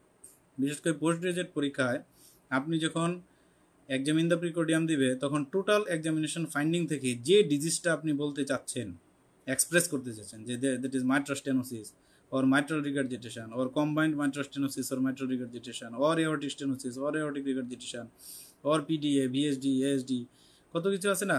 তাহলে সেটা যে আপনি বলতে চাচ্ছেন, যাই বলতে চাচ্ছেন, তার টোটাল ফাইন্ডিংগুলো প্রথম থেকে শেষ পর্যন্ত যেন মিলে, কোনো ধরনের অমিল হয় এমন কোনো ফাইন্ডিং বলা যাবে না। যেমন আপনি বললেন, আপনি বোঝাতে যাচ্ছেন mitral stenosis, কিন্তু এখানে ট্যাপিং অ্যাপেক্স বিট বলা উচিত, আপনি বলছেন হিভিং অ্যাপেক্স বিট, থার্স্টিং অ্যাপেক্স বিট, তাই না? এরকম বললে আপনাকে হবে না। এই জন্য পোস্ট গ্রাজুয়েট পরীক্ষায়, অথবা বললেনই না, আপনি অ্যাপেক্স বিটের ক্যারেক্টার কি মেনশনই করলেন না, তাহলে এটা স্যাররা আপনাকে মেনে নেবে না কখনোই।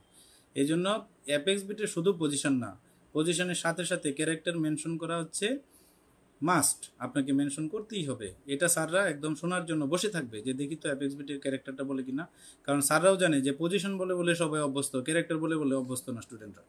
এই জন্য ক্যারেক্টার যেন কোনোভাবেই মিস না হয়, অ্যাপেক্সবিটির ক্যারেক্টার, এটা টোটাল ইমপ্রেশন থেকে আপনি বলবেন। আর আন্ডার গ্রাজুয়েট স্টুডেন্টরা যদি কিছু না বুঝেন নর্মাল বলে দিবেন, সব কিছু, কোনো সমস্যা নেই।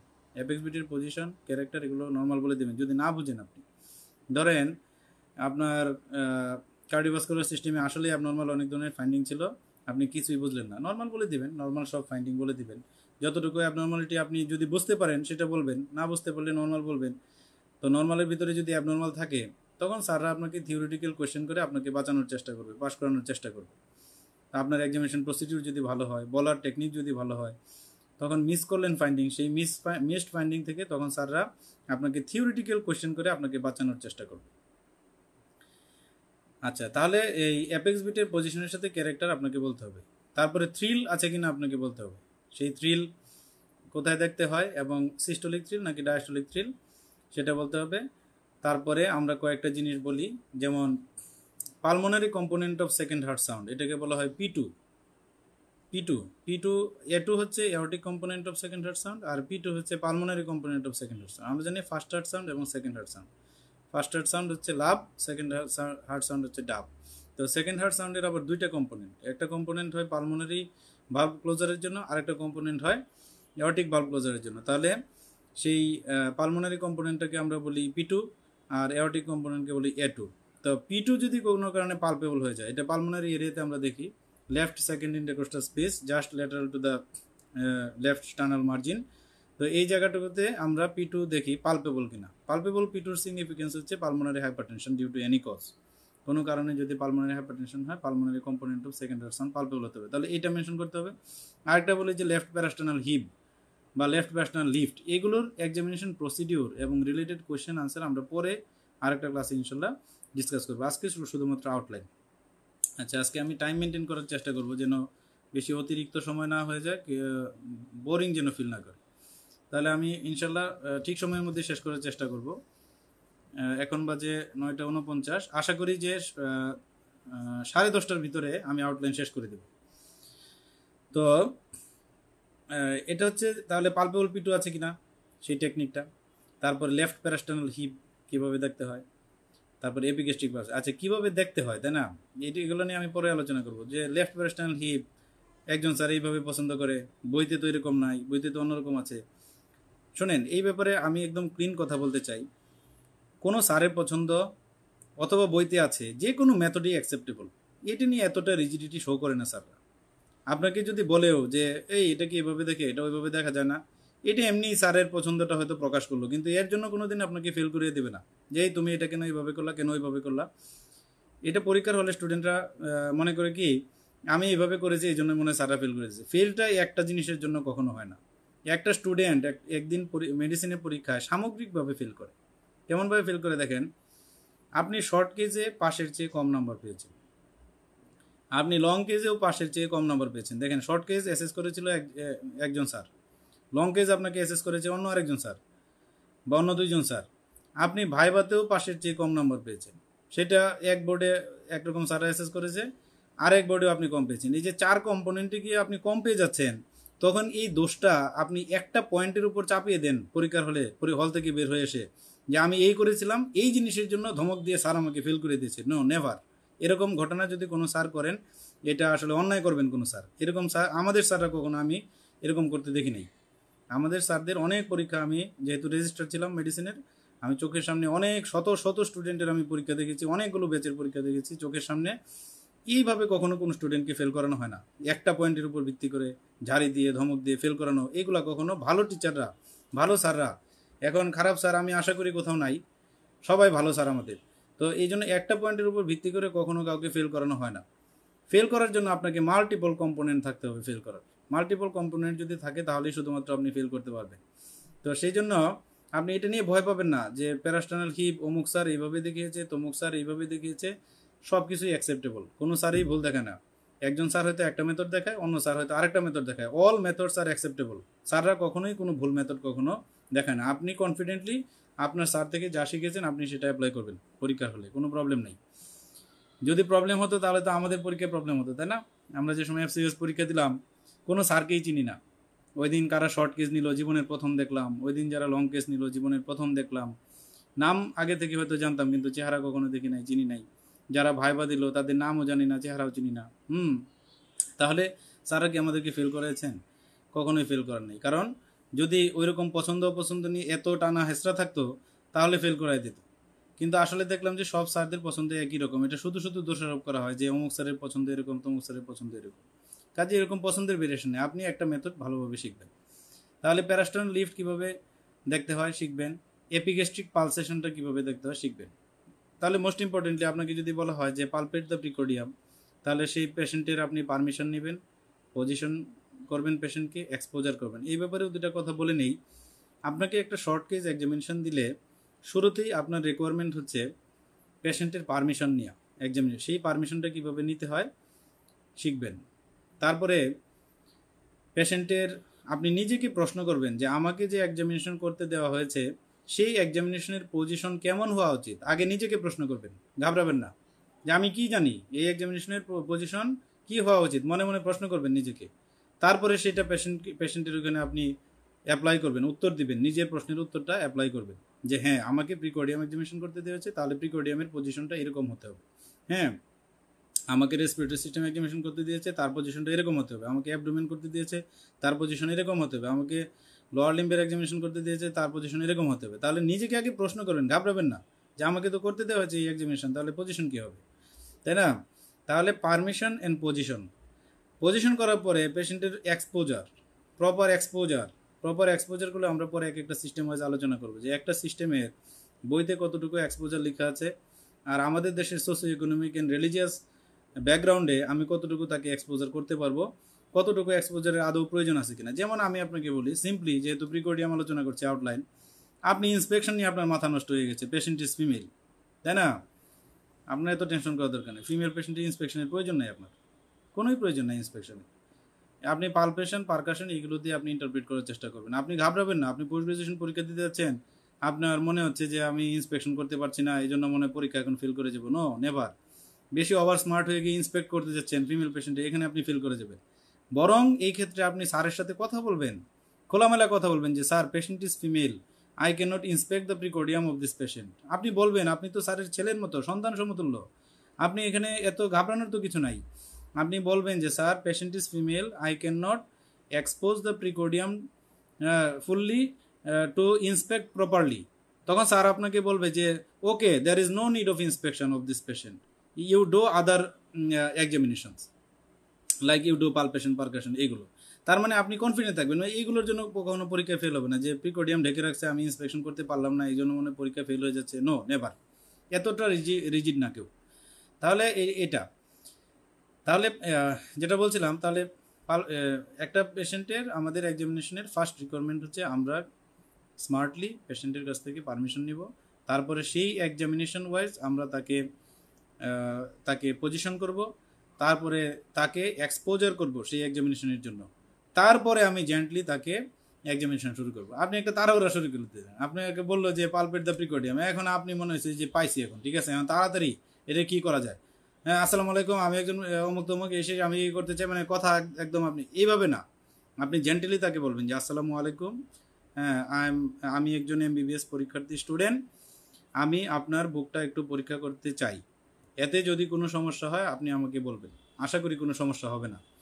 তো তখন উনি বলবে আচ্ছা ঠিক আছে করেন, তখন আপনি এক্সামিনেশন করবেন। কিন্তু একদম সাডেনলি মুখতে বের করে যাবেন, আসসালামু আলাইকুম, আমি একজন অমুক অমুক, এসে ঠিক আছে, তারপরে আমি আপনার বুকটা একটু পরীক্ষা করতে চাই, আপনার কোনো সমস্যা হবে না, ঠিক আছে বলে আপনি শুরু করে দিলেন। এইরকম যেন না হয়, যেন স্পষ্ট দূর থেকে বোঝা যাচ্ছে কোনো ধরনের কমিউনিকেশন আপনার টেকনিকেই নাই, এরকম যেন না হয়। আপনি সুন্দর করে বলবেন যে আসসালামু আলাইকুম, আমি একজন এমবিবিএস পরীক্ষার্থী। আর যারা পোস্ট গ্রাজুয়েট পরীক্ষার্থী তারাও বলবেন যে আসসালামু আলাইকুম, আমি একজন এফসিপিএস মেডিসিন পরীক্ষার্থী, আমি আপনার বুকটা পরীক্ষা করতে চাই, আশা করি কোনো সমস্যা হবে না, যদি কোনো সমস্যা হয় আপনি আমাকে বলবেন।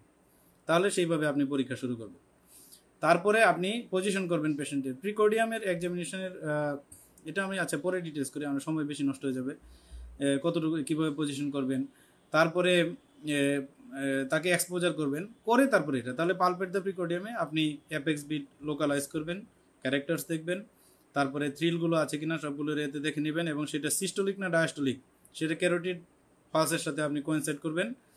কোয়েনসাইড করে এগুলো টেকনিক পোস্ট গ্রাজুয়েশনে লাগবে, আন্ডার গ্রাজুয়েশনে লাগবে না। কিন্তু এই যে ক্যারোটিডে হাত দিতে হয় এটা দেখতে চাইবে আর কি, যে স্যাররা মানে এমবিবিএস স্টুডেন্টরা এইটা জানে কিনা যে ক্যারোটিডে হাত রেখে এগুলো করতে হয়। তারপরে P2 পালপেবল কিনা, প্যারাস্টোনাল লিফট আছে কিনা, তারপরে এপিগ্যাস্ট্রিক পালসেশন। এই হচ্ছে আমাদের পালপেশনের আউটলাইন। পারকাশন অফ দ্য প্রিকোডিয়াম এটা সাধারণত দেওয়া হয় না, এটা নিয়ে আমরা ডিটেলসের কথা বলবো না। Auscultation of the প্রিকোডিয়াম, auscultation of the প্রিকোডিয়ামে আপনি বেসিক অসকালটেশন হচ্ছে 4টা এরিয়া, আর কিছু হচ্ছে এক্সট্রা অসকালটেশন। তো বেসিক অসকালটেশনে যেমন এখানে আপনাকে পার্থক্যটা বলি যে আন্ডার গ্রাজুয়েট স্টুডেন্ট কীভাবে অসকালটেট করবে আর পোস্ট গ্রাজুয়েট স্টুডেন্ট কীভাবে অসকালটেট করবে, এটার মধ্যে একটু পার্থক্য আছে। যেমন আন্ডার গ্রাজুয়েট স্টুডেন্ট প্রিকোডিয়াম অসকালটেট করবে, সে মাইট্রাল এরিয়া অসকালটেট করবে, সে ট্রাইকাসপিড এরিয়া অসকালটেট করবে, তারপরে সে পালমোনারি এরিয়া অসকালটেট করবে, এওরটিক এরিয়া অসকালটেট করবে। তারপরে সে লেফট ল্যাটারাল পজিশন করে ব্রেথ হোল্ডিং আফটার এক্সপিরেশন করে বেল দিয়ে মাইট্রাল এরিয়াটাকে আরেকটা অসকালটেশন করবে। তারপরে তাকে বসিয়ে এওরটিক রিগার্জিটেশন আছে কিনা সেটা অসকালটেট করবে। এই ছয়টা বেসিক অসকালটেশন আন্ডার গ্রাজুয়েট স্টুডেন্টরা করবে, কিন্তু পোস্ট গ্রাজুয়েট স্টুডেন্টরা এইভাবে অসকালটেট করা যাবে না। পোস্ট গ্রাজুয়েট স্টুডেন্টের জন্য বেসিক অসকালটেশন আগে 4টা করবে। সেই বেসিক অসকালটেশন থেকে যদি কোনো ধরনের পজিটিভ ফাইন্ডিং অলরেডি সে পেয়ে যায়, মানে সে তো শুধু অসকালটেটই করে নাই, সে অলরেডি ইন্সপেক্ট করেছে, পালপেট করেছে, তারপর অসকালটেট অথবা শুধু অসকালটেশন, সমস্যা নেই। 4টা এরিয়াতে অসকালটেশন করার পরে যে ধরনের ফাইন্ডিং এক্সপেক্ট করছে সেই ধরনের ফাইন্ডিং অনুযায়ী এক্সট্রা অসকালটেশন করবে। যেমন আমি বলে দিই, সে বেসিক অসকালটেশন থেকে তার ধারণা হয়েছে এটা মাইট্রাল রিগার্জিটেশন থাকতে পারে তার, তখন সে এক্সিলাতে অসকালটেট করবে, লেফট এক্সিলাতে যে মাইট্রাল রিগার্জিটেশনের রেডিয়েশন আছে কিনা। বেসিক অসকালটেশন থেকে তার মনে হচ্ছে যে এওরটিক স্টেনোসিস থাকতে পারে, তখন সে নেকে রেডিয়েশন আছে কিনা এওরটিক স্টেনোসিসের, তখন সেটা সে এক্সামিন করবে। বেসিক অসকালটেশন থেকে তার মনে হচ্ছে এমএস থাকতে পারে, তখন সে লেফট ল্যাটারাল পজিশন করে তারপরে এমএস আছে কিনা সে দেখবে। বেসিক অসকালটেশন থেকে মনে হচ্ছে এওরটিক ভালভুলার কোনো একটা মারমার তার কনফিউজিং আছে, এআর আছে কিনা আমি দেখতে চাই, তখন সে বসিয়ে সে এআরের মারমার দেখবে। তাহলে আমি মনে করি ক্লিয়ার করতে পেরেছি যে পোস্ট গ্রাজুয়েশনের স্পেশাল অসকালটেশনগুলো ডিপেন্ড করবে তার ফাইন্ডিংয়ের উপরে, ফাইন্ডিং কেমন পাচ্ছে। আচ্ছা, অনেকেই মনে করেন যে এখানে কনফিউজড ফাইন্ডিং, আপনি এক্সট্রাগুলো করে ফেলেছেন, সমস্যা নাই এক্সট্রাগুলো করলে, কিন্তু কিছু স্যার আপনাকে এখানে ঝামেলা করবে যে আপনি কেন এক্সিলাতে অসকালটেট করলেন, আপনি কি এমআরএ মারমার মনে হয়েছিল আপনার, এটা দেখার জন্য অসকালটেট করছেন, তখন এটার উত্তরটা কিন্তু আপনাকে ক্রস করতে হবে। এবং যারা পোস্ট গ্রাজুয়েশন পরীক্ষা পাস করবে ভুল কাজ করলেও এমন স্মার্টলি উত্তর দিতে পারে যে ওই ভুল আর থাকে না, তখন স্যাররা ইমপ্রেসড হয়ে যায়। ভুল কাজ করার পরেও তাৎক্ষণিকভাবে এমন একটা সুন্দর উত্তর দিয়ে দেয়, তখন আর ওই ভুলটাকে মাফ করে দেয় স্যার। কিন্তু আন্ডার গ্রাজুয়েট স্টুডেন্টদের ক্ষেত্রে আপনি কিছু পান বা না পান, আপনি বেসিক 6টা অসকালটেশন করবেন। সেটা হচ্ছে মাইট্রাল এরিয়াতে আপনার অসকালটেট করবেন, ট্রাইকাসপিড এরিয়াতে করবেন, পালমোনারি এরিয়াতে করবেন, এওরটিক এরিয়াতে করবেন, তারপরে লেফট ল্যাটারাল পজিশন করে মাইট্রাল স্টেনোসিসের অসকালটেশনটা করবেন, এবং বসিয়ে লিনিং ফরওয়ার্ড করে ব্রেথ হোল্ডিং আফটার এক্সপিরেশনে আপনারা এওরটিক রিগার্জিটেশনের অসকালটেশন করবেন। একটু টাইমটা দেখে নিয়ে একবার, তাহলে আচ্ছা টাইম আছে আর আধা ঘন্টা, পারবো ইনশাল্লাহ। তাহলে এই যে আন্ডার গ্রাজুয়েটদের জন্য সব মাপ, মানে 6টা অসকালটেশন করতে পারেন কিনা এটাই শুধু দেখবে, তারপরে স্যাররা আপনাকে থিওরিটিক্যাল কোয়েশ্চেন করে। আচ্ছা, তাহলে অসকালটেশনে আমরা কী কী দেখি সেটা আমরা পেশেন্টের হার্ট সাউন্ড কেমন দেখি। এখানে পোস্ট গ্রাজুয়েট স্টুডেন্টরা সতর্ক, এট ফার্স্ট কমেন্ট করতে হবে হার্ট সাউন্ড, আপনি মারমার কমেন্ট করে আপনাকে পাস করাবে না পরীক্ষাতে। হ্যাঁ, যে মারমারটা বলতে চাচ্ছেন তার সাথে হার্ট সাউন্ডের মিল আছে কিনা, হার্ট সাউন্ডটা কেমন, এটা কি ফার্স্ট হার্ট সাউন্ডটা কি লাউড নাকি soft, second heart sound pulmonary component কি এই লাউড কিনা, স্প্লিটিং আছে কিনা সেকেন্ড হার্ট সাউন্ড, এএসডিতে যেরকম স্প্লিটিং থাকে, তাহলে এগুলো কিন্তু আপনাকে আগে হার্ট সাউন্ড মেনশন করে তারপরে আপনাকে মারমার মেনশন করতে হবে। আর আন্ডার গ্রাজুয়েট স্টুডেন্টদের একটা কিছু বললেই হলো, সিরিয়ালি সবগুলো পয়েন্ট কভার করে দিলেই হবে, কিন্তু হার্ট সাউন্ড আগে কমেন্ট করে দেন মারমার সম্পর্কে কমেন্ট করতে হবে, আগেই মারমার সম্পর্কে বলা যাবে না। এটা খুবই কেয়ারফুল। অনেকেই আমি এখানে দেখতে পাচ্ছি পোস্ট গ্রাজুয়েট স্টুডেন্ট আছেন এই লাইভে, এই জন্য আমি বলছি, কিন্তু না থাকলে আমি বলতাম না এই কথাগুলো। তাহলে এই পোস্ট গ্রাজুয়েট স্টুডেন্টদের জন্য হার্ট সাউন্ড আগে কমেন্ট করে তারপরে মারমার বা অন্য কিছু কমেন্ট করবেন। আচ্ছা, অন্য কিছু কমেন্ট করার ব্যাপারে খুবই সতর্ক থাকবেন। যেমন মারমার ছাড়া যে আদার এডেড সাউন্ডগুলো থাকে, পেরিকার্ডিয়াল রাব, তারপরে ওপেনিং স্ন্যাপ, ইজেকশন ক্লিক, এইগুলো বলার খুব বেশি প্রয়োজন হয় না। যেমন আমি বলি, আমার আপনার খুব সম্ভবত আমার ইয়াতে এমডি ফাইনাল পরীক্ষায় একটা অ্যাওর্টিক স্টেনোসিস উইথ অ্যাওর্টিক রিগার্জিটেশনের একটা কেস ছিল, খুবই ইয়াং এজের একটা কেস ছিল, আমার ফার্স্ট কেসটা এরকম ছিল। তো আমি ফাইন্ডিং বলার পরে আমাকে স্যাররা বলছিল, আচ্ছা যেহেতু আপনার diagnosis aortic stenosis with aortic regurgitation, আপনি কি কোনো অ্যাডেড সাউন্ড পেয়েছেন? আমি বললাম no sir, I have not found any added sound. তারপরে বললো যে কি অ্যাডেড সাউন্ড আপনি আশা করেন এখানে অ্যাওর্টিক স্টেনোসিসের ক্ষেত্রে? তখন আমি বললাম যে স্যার ইজেকশন ক্লিক থাকতে পারে। তো ইজেকশন ক্লিক কি আপনি পেয়েছেন? আবার স্যার আমাকে কোয়ারি করছে। আমি বললাম না স্যার, আমি পাইনি ইজেকশন ক্লিক। তাহলে এই যে একটা জিনিস, মানে এটা হচ্ছে কি এক্সট্রা সাউন্ডগুলো এত ডিফিকাল্ট টু ডায়াগনোস, এইগুলো মেনশন করতেই হবে এমন কোনো কথা না। আপনি বলবেন যে there is no other added sounds, but আপনি যদি বলে ফেলেন there is opening snap, there is ejection click, তাহলে আপনাকে একটু মানে জেনে বুঝে বলতে হবে। যেমন মাইট্রোস্টেনোসিস আছে, আপনি তো ওপেনিং স্ন্যাপ পেতেই পারেন, এটাই তো স্বাভাবিক, তাই না? পোস্ট গ্রাজুয়েট পরীক্ষার্থীদের জন্য বলছি, মাইট্রোস্টেনোসিস আছে, ওপেনিং স্ন্যাপ পেতেই পারেন, কিন্তু এটা পেলেই বলবেন, এটাকে আপনাকে বুঝতে হবে, এটা সম্পর্কে আপনার কানটা আগে থেকেই পরীক্ষিত কান থাকতে হবে আপনার, যে yes that is opening snap, that is opening snap. তাহলে এই ওপেনিং স্ন্যাপ মাইট্রোস্টেনোসিসে থাকতেই পারে, অ্যাওর্টিক স্টেনোসিসে ইজেকশন ক্লিক থাকতেই পারে, তাই না? কিন্তু সেই ইজেকশন ক্লিক সম্পর্কে আগে থেকে আপনাকে এক্সপার্ট হতে হবে। পরীক্ষার হলে গিয়ে প্রথম দিন আপনি আবিষ্কার করবেন যে এটা ইজেকশন ক্লিক বা এটা ওপেনিং স্ন্যাপ, তা হবে না। আগে থেকে আপনাকে ধারণা থাকতে হবে, এবং সেই ধারণার সাথে যদি মিলে যায়, আপনি তো বারবার নিজেকে প্রশ্ন করবেন যে আসলে এটা ওপেনিং স্ন্যাপ কিনা। হ্যাঁ, তখন আপনি নিশ্চিত হয়ে তারপরে স্যারকে বলবেন যে there is an opening snap. তাহলে আশা করি বোঝাতে পেরেছি যে আপনারা অসকালটেশনে হার্ট সাউন্ড সম্পর্কে কমেন্ট করবেন, first heart sound and second heart sound, এগুলো নর্মাল নাকি অ্যাবনর্মাল। তারপরে এডেড সাউন্ডগুলো সম্পর্কে কমেন্ট করবেন, যেমন মারমার কোথাও আছে কিনা, সিস্টোলিক নাকি ডায়াস্টোলিক। পোস্ট গ্রাজুয়েশন পরীক্ষা একদম ওইগুলোতেও ভাগ করতে হবে, ইজেকশন সিস্টোলিক নাকি প্যান সিস্টোলিক, হ্যাঁ, তারপরে আর্লি ডায়াস্টোলিক নাকি আপনার মিড ডায়াস্টোলিক, এরকম আপনাকে মেনশন করতে হবে। তারপরে আদার এডেড সাউন্ড, এইগুলো সম্পর্কে মানে বলবেন যে নো আদার এডেড সাউন্ড। আর যদি স্পেসিফিক আপনি বুঝেন তাহলে বলবেন যে এটা। তাহলে আশা করি কার্ডিওভাস্কুলার সিস্টেমের আউটলাইন শেষ। কীভাবে কার্ডিয়াক অসকালটেশন করতে হয় আপনারা ফলো করবেন। এটা হচ্ছে ডেভিডসনের একটা বক্স আছে কার্ডিওভাস্কুলার সিস্টেমের শুরুতেই। এই বক্সটার স্টেপস অফ অসকালটেশন ফলো করবেন। এটার ঠিক সেম স্টেপস অফ অসকালটেশন আছে হাচিসনস ক্লিনিক্যাল মেথডে, হাচিসনে আছে, হাচিসন এবং ডেভিডসন। এটা কেন বললাম, এটা একটু স্পেসিফিক্যালি অন্য এক্সামিনেশনগুলো ম্যাকলিওর থেকে স্যাররা পছন্দ করলেও এই এক্সামিনেশনটা আপনার এই প্রিকোর্ডিয়ামের অসকালটেশনটা, এটার যে স্টেপস অফ অসকালটেশন, এটা পছন্দ করেন স্যাররা হাচিসন থেকে, হাচিসন এবং হচ্ছে ডেভিডসন থেকে। সারা দেশের সকল স্যাররা এটা, মোটামুটি সকল স্যাররা এটা পছন্দ করেন। আর এই ম্যাকলিওডের প্রসিডিউরগুলো একটু জটিল, এবং এটা একদম যারা কার্ডিওলজিস্ট বা কার্ডিওলজির জন্য যারা ফাইনাল পরীক্ষা দেয় তাদের জন্য ওই ম্যাকলিওডেরটা দরকার বেশি। তাহলে আমরা যারা এমবিবিএস স্টুডেন্ট তারা ডেভিডসনের ওই বক্সটা ফলো করলেই হবে। আচ্ছা, নেক্সট হচ্ছে পালস আর আমরা বলবো না, ব্লাড প্রেশার বলবো না, জেবিপি বলবো না, রেসপিরেটরি সিস্টেম। এখন রেসপিরেটরি সিস্টেমের ভিতরে আমাদের আছে, এটা একটু আউটলাইনটা আমি দিয়ে নিই যে আপনাকে কীভাবে আপনাকে জিজ্ঞেস করতে পারে যে একটা রেসপিরেটরি সিস্টেমের এক্সামিনেশন। আন্ডার গ্রাজুয়েট, আগে আন্ডার গ্রাজুয়েট বলে নিই, পরে পোস্ট গ্রাজুয়েট। আন্ডার গ্রাজুয়েটে রেসপিরেটরি সিস্টেমের বলো যে একদম চেস্ট বলতে আপনাকে বুঝে নিতে হবে রেসপিরেটরি সিস্টেম। এখানে যদি আপনি মনে করেন চেস্টের ভিতরে তো হার্টও আছে, লাংও আছে, তাহলে আমি দুইটাই করি। নো, দুইটা না। এটা বলে অভ্যস্ত স্যাররা, এক্সামিন দ্য চেস্ট বললে এটা only for the respiratory system, not the cardiovascular system. Cardiovascular system যদি স্যাররা এক্সামিন করতে বলে তাহলে বলবে এক্সামিন দ্য প্রিকোর্ডিয়াম, আর এক্সামিন দ্য চেস্ট বললে আপনি রেসপিরেটরি সিস্টেম এক্সামিনেশন করবেন। আশা করি এই ব্যাপারে কোনো ধরনের কোনো কনফিউশন যেন কারো না থাকে। এক্সামিন দ্য চেস্ট বললে সেটা হচ্ছে রেসপিরেটরি সিস্টেম। গুড। এখন হচ্ছে আমাদের আন্ডার গ্রাজুয়েট, আমরা জানি এই চেস্ট এক্সামিনেশনকে আমরা দুই দিক থেকে করতে পারি, examination from front and examination from back. Front থেকে আমরা এক্সামিনেশন করতে পারি ইন্সপেকশন, পালপেশন, পারকাশন, অসকালটেশন। আবার ব্যাক থেকেও এক্সামিনেশন করতে পারি inspection, palpation, percussion, auscultation. Under graduate পরীক্ষায়, এমবিবিএস পরীক্ষায় সাধারণত ভাগ করে দেয় যে examine the chest from front. এটা পোস্ট গ্রাজুয়েট পরীক্ষাও ভাগ করে দেয় যে examine the chest from front.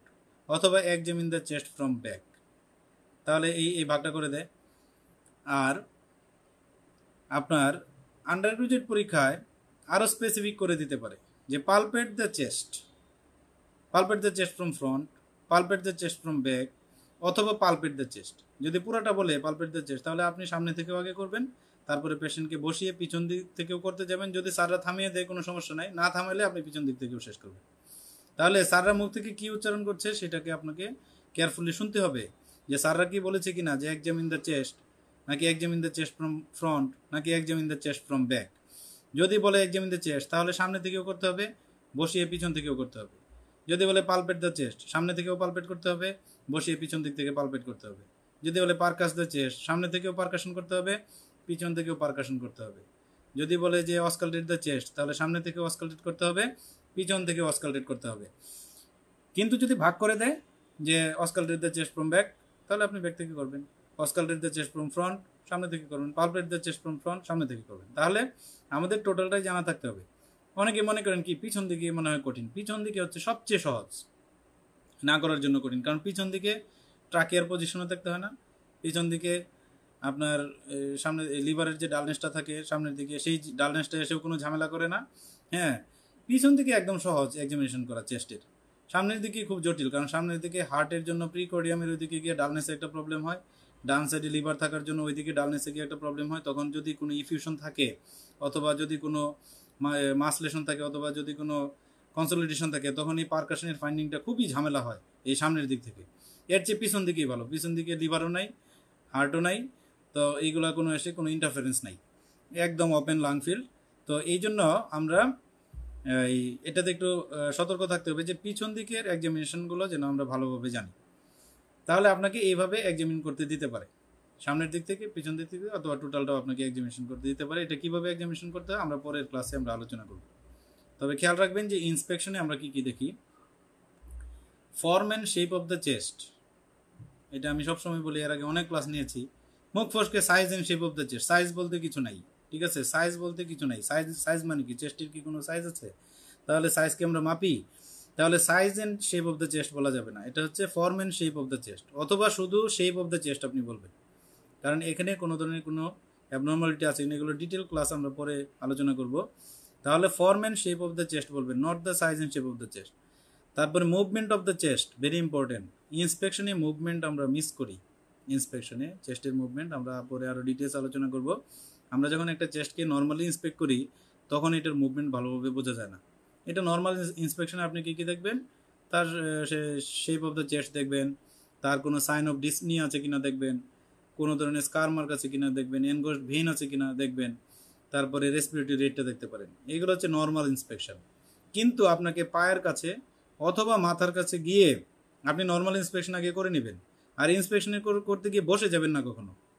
বসলে তো আপনি চেস্ট দেখতেই পারবেন না। ধরেন ডান পাশে আপনি বসে গেলেন পেশেন্টের, তাহলে তো ডান সাইড দেখবেন, বাম সাইড আপনি দেখতে পারবেন না। আপনি বসে কোনো এক্সামিনেশন করতে হলে শুধুমাত্র লিভার পালপেট করবেন, মনে রাখবেন। একদম মাটিতে বসে, হাঁটু মাটি ফ্লোরে টাচ করে যদি কোনো এক্সামিনেশন করতে চান, সেটা হচ্ছে লিভার পালপেশনের ক্ষেত্রে লাগে। আর কোনো ধরনের কোনো এক্সামিনেশনে এই যে মাথা থেকে পা পর্যন্ত কোথাও বসে এইভাবে এক্সামিনেশন করতে হয় না, সবগুলো উপর থেকে ভালো করে দেখে শুনে এক্সামিনেশন করবেন। তাহলে যেমন আপনি প্রিকোডিয়াম ইন্সপেক্ট করতেছেন, ইন্সপেকশনের মতো ইন্সপেক্ট করবেন, যতটুকু চোখ যেভাবে তাকাইলে পুরো প্রিকোডিয়াম দেখা যায় সেভাবে তাকাবেন। আপনি যদি লুকায় বসে থাকেন তাহলে তো আপনি প্রিকোডিয়াম দেখতে পারবেন না। ঠিক তেমনি চেস্টও যদি আপনি ডান পাশে বসে পড়েন তাহলে তো আপনি পুরো চেস্ট দেখতে পারবেন না। একদম ভালো করে চোখ খুলে পুরো চেস্ট আপনি ইন্সপেক্ট করে নেবেন। তাহলে নর্মাল ইন্সপেকশনে আপনি দেখবেন যে পেশেন্টের শেপটা কেমন, প্রিকোডিয়ামের শেপের অ্যাবনর্মালিটি পরে ডিসকাস করবো আমরা। তারপরে মুভমেন্টটা কেমন, মুভমেন্ট ইজ ভেরি ইম্পর্টেন্ট, কারণ রেসপিরেটরি প্যাথোলজি কোনো একদিকে থাকবে, সেই ক্ষেত্রে প্যাথোলজি ওই যে সাইডে প্যাথোলজি সেদিকে মুভমেন্ট রেস্ট্রিক্টেড থাকবে, সেদিকে প্লুরাল এফিউশন থাকলেও মুভমেন্ট রেস্ট্রিক্টেড, সেদিকে নিউমোথোরাক্স থাকলেও রেস্ট্রিক্টেড, সেদিকে কলাপস থাকলেও রেস্ট্রিক্টেড, সেদিকে ফাইব্রোসিস থাকলেও রেস্ট্রিক্টেড, হ্যাঁ, সেদিকে কনসলিডেশন থাকলেও রেস্ট্রিক্টেড। মানে ইউনিল্যাটারাল চেস্টে কোনো প্যাথোলজি থাকলেই সেদিকে রেস্ট্রিক্টেড মুভমেন্ট। তো সেই রেস্ট্রিক্টেড মুভমেন্টটা দেখার জন্য আপনাকে পেশেন্টের আইদার মাথার কাছে দেখবেন, পরীক্ষার হলে যে কোনো একদিকে খোলা পাবেন আপনি, মানে পেশেন্টের মাথা যদি দেয়ালের দিকে লাগানো থাকে তাহলে পায়ের দিকে খোলা পাবেন, অথবা পা যদি দেয়ালের দিকে লাগানো থাকে তাহলে মাথার দিকটা খোলা পাবেন। যে কোনো একটা দিকে আপনি যাবেন, হয় মাথার দিকে না হয় পায়ের দিকে। গিয়ে আপনি রোগী পেশেন্টকে বলবেন যে আপনি বুক ফুলিয়ে ফুলিয়ে নিঃশ্বাস নেন এবং ছাড়েন, বুক ফুলিয়ে ফুলিয়ে নেন এবং ছাড়েন, তখন আপনি নিশ্চিত হবেন কোনো একদিকে তার রেস্ট্রিক্টেড মুভমেন্ট আছে কিনা। শুধু শুধু এমনিতে দেখে রেস্ট্রিক্টেড মুভমেন্ট আপনি পাওয়া যাবে না। তাহলে নর্মাল ইন্সপেকশন অফ দ্য চেস্টে আমরা form and shape of the chest দেখব। এই form and shape of the চেস্টে অনেক কিছুই থাকতে পারে, ব্যারেল শেপ চেস্ট থাকতে পারে সিওপিডিতে, তারপরে পিজিয়ন চেস্ট ডিফর্মিটি মানে pectus excavatum in case of childhood bronchial asthma, যাদের লং স্ট্যান্ডিং ব্রঙ্কিয়াল অ্যাজমা থাকে, তারপরে pectus carinatum in case of bronchial asthma মানে পিজিয়ন চেস্ট, আর প্যাকটাস এক্সকেভেটাম অনেক সময় থাকে কনজেনিটাল ডিফর্মিটি মানে ফানেল চেস্ট ডিফর্মিটি। তারপরে যেমন একজনের ফাইব্রোসিস থাকলে লোকালাইজড ডিপ্রেশন থাকতে পারে, হ্যাঁ, আপার লোবে ফাইব্রোসিস তাহলে আপার পার্টে লোকালাইজড ডিপ্রেশন থাকতে পারে। এইগুলো কোনো ধরনের ডিফর্মিটি আছে কিনা আপনি বলবেন। আর এনগস্ট ভেন আছে কিনা, স্কার মার্ক আছে কিনা, ওইখানেও স্কিন কন্ডিশন, হেয়ার ডিস্ট্রিবিউশন এইগুলোর সম্পর্কে কমেন্ট করার খুব বেশি প্রয়োজনীয়তা নাই। যদি ঝামেলা থাকে কমেন্ট করবেন, আর কোনো অ্যাবনর্মালিটি না থাকলে কোনো কমেন্ট করার তেমন প্রয়োজনীয়তা নাই। নেক্সট দ্য পালপেশন, আমি শুধু পয়েন্টগুলো বলে শেষ করে দিচ্ছি। শুধু রেসপিরেটরি সিস্টেম পালপেট করতে দিয়েছে, তাহলে আপনি ফ্রম ফ্রন্ট থেকে পালপেশনটা আমার শুরুই হবে ট্রাকের পজিশন দিয়ে। এখন ট্রাকের পজিশন কীভাবে এক্সামিন করতে হয় সুন্দর আছে, বইতে আছে, ওইভাবে মেনে নেয় স্যাররা, এটা আমরা আরেকদিন আলোচনা করব। তারপরে অ্যাপেক্স বিটের পজিশন, এই অ্যাপেক্স বিট এবং ট্রাকের পজিশনকে দুইটাকে একসাথে বলি যে আমরা পজিশন অফ দ্য মিডিয়াস্টিনাম। কোনো কারণে মিডিয়াস্টিনাল শিফটিং আছে কিনা, আমরা জানি রেসপিরেটরি সিস্টেমের সাথে ভেরি ইম্পর্টেন্ট এই মিডিয়াস্টিনাল শিফটিং। যেমন রেসপিরেটরি সিস্টেমের সাথে ইম্পর্টেন্ট পুশিং ইফেক্ট, আমরা বলি পুশ করছে, যেমন একটা টেনশন নিউমোথোরাক্স হয়েছে একদিকে, অথবা ম্যাসিভ প্লুরাল এফিউশন হচ্ছে, সে করবে কি পুশ করবে, একদম টোটাল মিডিয়াস্টিনামকে পুশ করে অন্যদিকে নেবে, তখন ট্রাকেটা shifted to the opposite side, apex বিটটাও অপোজিট সাইডে বেশি শিফট হয়ে যাবে। তাহলে এটা এই শিফটিং অফ দ্য মিডিয়াস্টিনাম যদি পুশিং ইফেক্ট থাকে, এটার কারণ হচ্ছে টেনশন নিউমোথোরাক্স এবং ম্যাসিভ প্লুরাল এফিউশন। খেয়াল করবেন কথাগুলো, এখানে টেকনিক্যাল কথা, আমি শুধু নিউমোথোরাক্স বলি নেই, কারণ সব নিউমোথোরাক্সে শিফট হবে না, এটা টেনশন নিউমোথোরাক্সে শুধু শিফট হবে। শুধু প্লুরাল এফিউশন বলি না, এটা বলেছি ম্যাসিভ প্লুরাল এফিউশন, অল্প একটু প্লুরাল এফিউশনের ক্ষমতা নাই মিডিয়াস্টিনামকে প্রেশার দিয়ে শিফট করার মতো, ওই এনার্জি নাই তার। এই ওপেন নিউমোথোরাক্স, ক্লোজ নিউমোথোরাক্সের এনার্জি নাই মিডিয়াস্টিনামকে শিফট করার মতো, ওই টেনশনটুকু তার নাই। কাজেই আমরা এই মিডিয়াস্টিনাল শিফটিংয়ের পুশিং ইফেক্টে আমরা টেনশন নিউমোথোরাক্স বলবো, ম্যাসিভ প্লুরাল এফিউশন বলবো। এরপরে সেম সাইডে শিফটিং হতে পারে, যেমন আমাদের এটাকে পুলিং ইফেক্ট বলি, যেমন কলাপস এবং ফাইব্রোসিস যদি হয় তাহলে পুল করে সেম সাইডে শিফট হয়। যাই হোক, এটা আমাদের ট্রাকের পজিশন দিয়ে এবং অ্যাপেক্স বিটের পজিশন দিয়ে পালপেশন আমরা শুরু করব। এরপরে সিমেট্রি অফ চেস্ট মুভমেন্ট, আমরা ইন্সপেকশনে বলেছিলাম চেস্ট মুভমেন্ট শুধু, আর এখানে আমরা বলবো সিমেট্রি অফ চেস্ট মুভমেন্ট একটা দেখব। আর চেস্ট এক্সপান্সিবিলিটি, টোটাল চেস্ট এক্সপান্সিবিলিটি শর্ট কেজে লাগে না, লং কেজে লাগে। লং কেজ যদি কারো রেসপিরেটরি সিস্টেমে লং কেজ থাকে, তাহলে টোটাল চেস্ট এক্সপান্সিবিলিটি কত সেন্টিমিটার সেটা মেনশন করতে হবে। But in case of short cage এই টোটাল চেস্ট এক্সপান্সিবিলিটি ফিতা নিয়ে টানাটানি করার কোনো প্রয়োজন নেই, শুধু মুভমেন্ট রেস্ট্রিকশন আছে কিনা সেটা জানলেই হবে। টোটাল চেস্ট এক্সপান্সিবিলিটি আমাদের দেখার খুব বেশি গুরুত্ব নাই শর্ট কেজে। এরপরে most importantly is the vocal fremitus. মনে রাখবেন ভোকাল ফ্রেমিটাস এবং ভোকাল রেজোনেন্স এই দুইটা দিয়েই কিন্তু মেইন ফাইন্ডিংটা বের করতে হয়।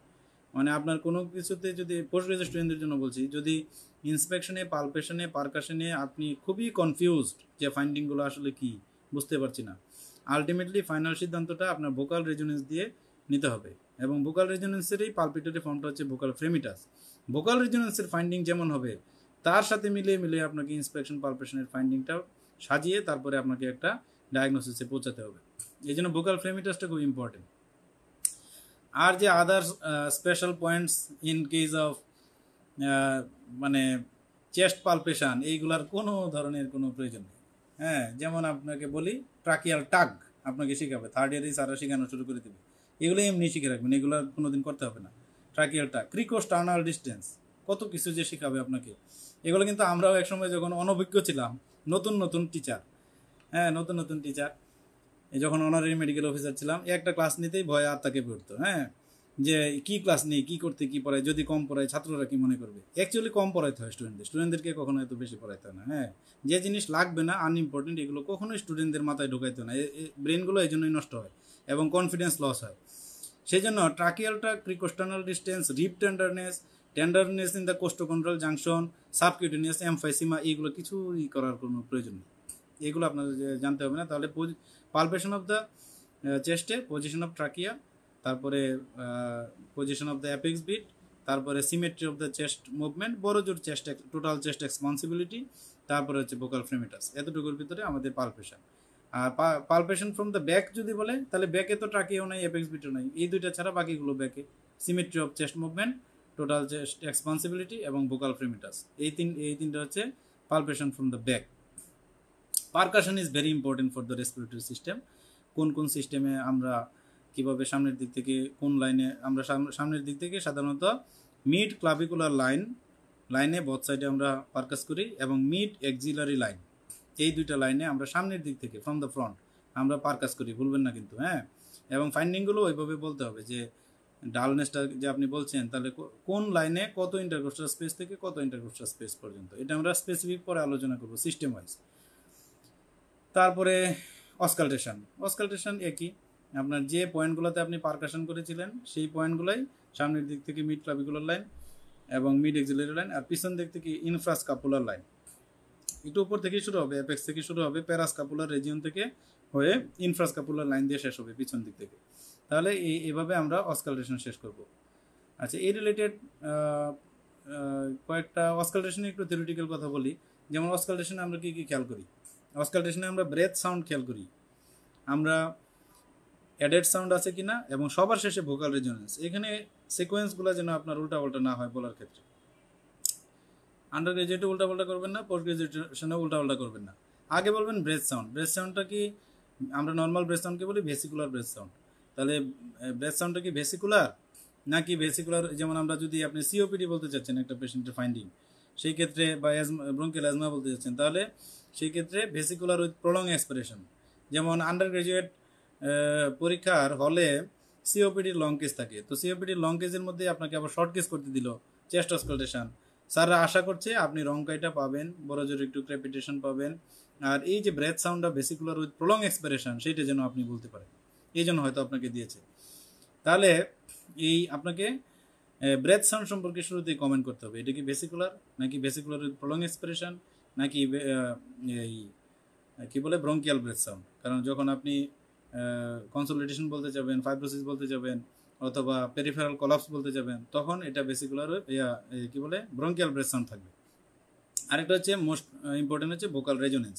ওই ভোকাল ফ্রেমিটাসটা যেরকম পালপেশনে দেখি, এখানে 1-1 বলবেন, 1-1, কখনোই 1-1 এগুলো বলবেন না। 1 বললে হয় কি, এই সাউন্ডের ট্রান্সমিশন এই ভোকাল কর্ড থেকে এই রেসপিরেটরি পাথওয়েতে ভালো ট্রান্সমিশন হয় না, আটকা পড়ে গেল। এই জন্য ভোকাল কর্ড খুলে রেখে যে সাউন্ডগুলো করা যায়, যেমন 1 হলো একটা রেজোনেন্স তৈরি হয়ে ফাঁকি দিয়ে এটা এরকম চলে গেল, তাহলে 1-9-9-99 1 বড় জোর বাংলায় 3 বলতে পারেন আপনি, কিন্তু কখনো 1 বলবেন না। একটা অনেক স্যারদের অ্যালার্জি, এটা শুনতে চায় না পরীক্ষার হলে, যে 1-1-1 এরকম বলেন, এটা স্যাররা শুনতে চায় না। তাহলে এই ভোকাল রেজোনেন্সটা শুনবেন। এখন আমি আরেকটু সামারাইজ করি যে আন্ডার গ্রাজুয়েটে কোনো চেস্ট প্যাথোলজি থাকুক বা না থাকুক, এই ধরনের এক্সামিনেশনগুলো আপনি পারেন কিনা, সিরিয়ালি বলতে পারেন কিনা, এবং কয়েকটা থিওরিটিক্যাল কোয়েশ্চেন এখান থেকে আপনাকে করবে। আর পোস্ট গ্রাজুয়েট পরীক্ষায় কী কী শর্ট কেস সাধারণত এখান থেকে থাকবে, অবশ্যই থাকবে, আমি যে লিস্টগুলো দিচ্ছি এখান থেকে অবশ্যই থাকবে। সেটা হচ্ছে আপনার ফাইব্রোসিস, একটা ইউনিলেটারাল ফাইব্রোসিস আপনার পোস্ট গ্রাজুয়েট পরীক্ষায় ফ্রিকোয়েন্টলি থাকে। একটা কলাপস ফ্রিকোয়েন্টলি থাকে, ইউনিলেটারাল কলাপস। তারপর ইউনিলেটারাল একটা প্লুরাল এফিউশন আপনার ফ্রিকোয়েন্টলি থাকে, একটা কনসোলিডেশন। মোটামুটি এই 4টা শর্ট কেস আপনাকে পোস্ট গ্রাজুয়েট পরীক্ষায় ফ্রিকোয়েন্টলি ফেস করতে হবে, যে একটা ফাইব্রোসিস, একটা কলাপস, একটা প্লুরাল এফিউশন, একটা কনসোলিডেশন। আর আন্ডার গ্রাজুয়েট পরীক্ষার হলে বড় জোর একটা প্লুরাল এফিউশনের কেস থাকবে, আর সিওপিডির কেসগুলো এগুলো থাকবে। এগুলোর চেস্টের আপনাকে এক্সামিনেশন করতে দেবে, অথবা নর্মাল একটা মানুষেরই আপনাকে চেস্ট এক্সামিনেশন করতে দেবে।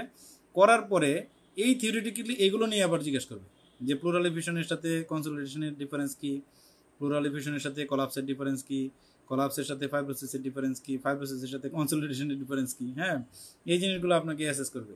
তাহলে এই 4টা প্যাথোলজির উপরেই কিন্তু আপনার আন্ডার গ্রাজুয়েট এবং পোস্ট গ্রাজুয়েট পরীক্ষা আপনার পাস করে যাবেন আপনি। পোস্ট গ্রাজুয়েট পরীক্ষায় আপনাকে ফাইন্ডিংটা পাইতে হবে, প্রপারলি এক্সামিন করতে হবে, ইন্টেলিজেন্টলি বলতে হবে, ডিফারেন্সিয়াল ডায়াগনোসিসে কিছুই ভুল করা যাবে না, ভালো করে বলতে হবে। আর আন্ডার গ্রাজুয়েট পরীক্ষায় এমনি থিওরিটিক্যাল এখান থেকে জিজ্ঞেস করবে। কীভাবে জিজ্ঞেস করে, আমি একটা এক্সাম্পল দিই। একজনকে বললো আন্ডার গ্রাজুয়েট পরীক্ষায় শর্ট কেজে, যে বলো তো এই কনসলিডেশনে ব্রেথ সাউন্ড কেমন হয়? তো সে বললো কি, আমার সামনেই বললো যে স্যার কনসলিডেশনে ব্রেথ সাউন্ড অ্যাবসেন্ট হয়। তো স্যার তো এটা মেনে নিতে পারছে না, কনসলিডেশন অ্যাবসেন্ট হবে কেন, কনসলিডেশনে তো ব্রঙ্কিয়াল ব্রেথ সাউন্ড হওয়ার কথা। তারপরে স্যার তাকে চেষ্টা করছে যে সে পারে কিনা। তাহলে প্লুরাল ইফিউশনে ব্রেথ সাউন্ড কেমন হয় বলতো? সে বললো যে স্যার প্লুরাল ইফিউশনে ব্রঙ্কিয়াল ব্রেথ সাউন্ড। এইসব মিস্টেক শুধু আন্ডার গ্রাজুয়েট না, এগুলো পোস্ট গ্রাজুয়েশনেও মানে করেন অনেকেই, এগুলো তো একদমই মানে অ্যাকসেপ্টেবল না। তাহলে যে ওই স্টুডেন্টকে স্যার বলতেছে যে এই তুমি বললা কনসলিডেশনে অ্যাবসেন্ট হয় আর প্লুরাল ইফিউশনে এই ব্রঙ্কিয়াল হয়, কিন্তু আমার কাছে মনে হচ্ছে তুমি ভুল বলছো, এখন একটু গোছায় বলো তো কোনটাতে কি হয়। তো সে আবারও একই কথাই বলছে যে স্যার প্লুরাল ইফিউশনে ব্রঙ্কিয়াল হয়, কনসলিডেশনে অ্যাবসেন্ট হয়।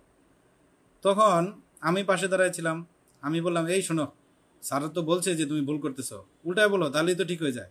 তা আমার কথা শুনে সে ভয়ে পরীক্ষার হলে ঘেমে টেমে অস্থির হয়ে গেলো, আমাকে বললো যে স্যার আমি একটু পানি খাবো।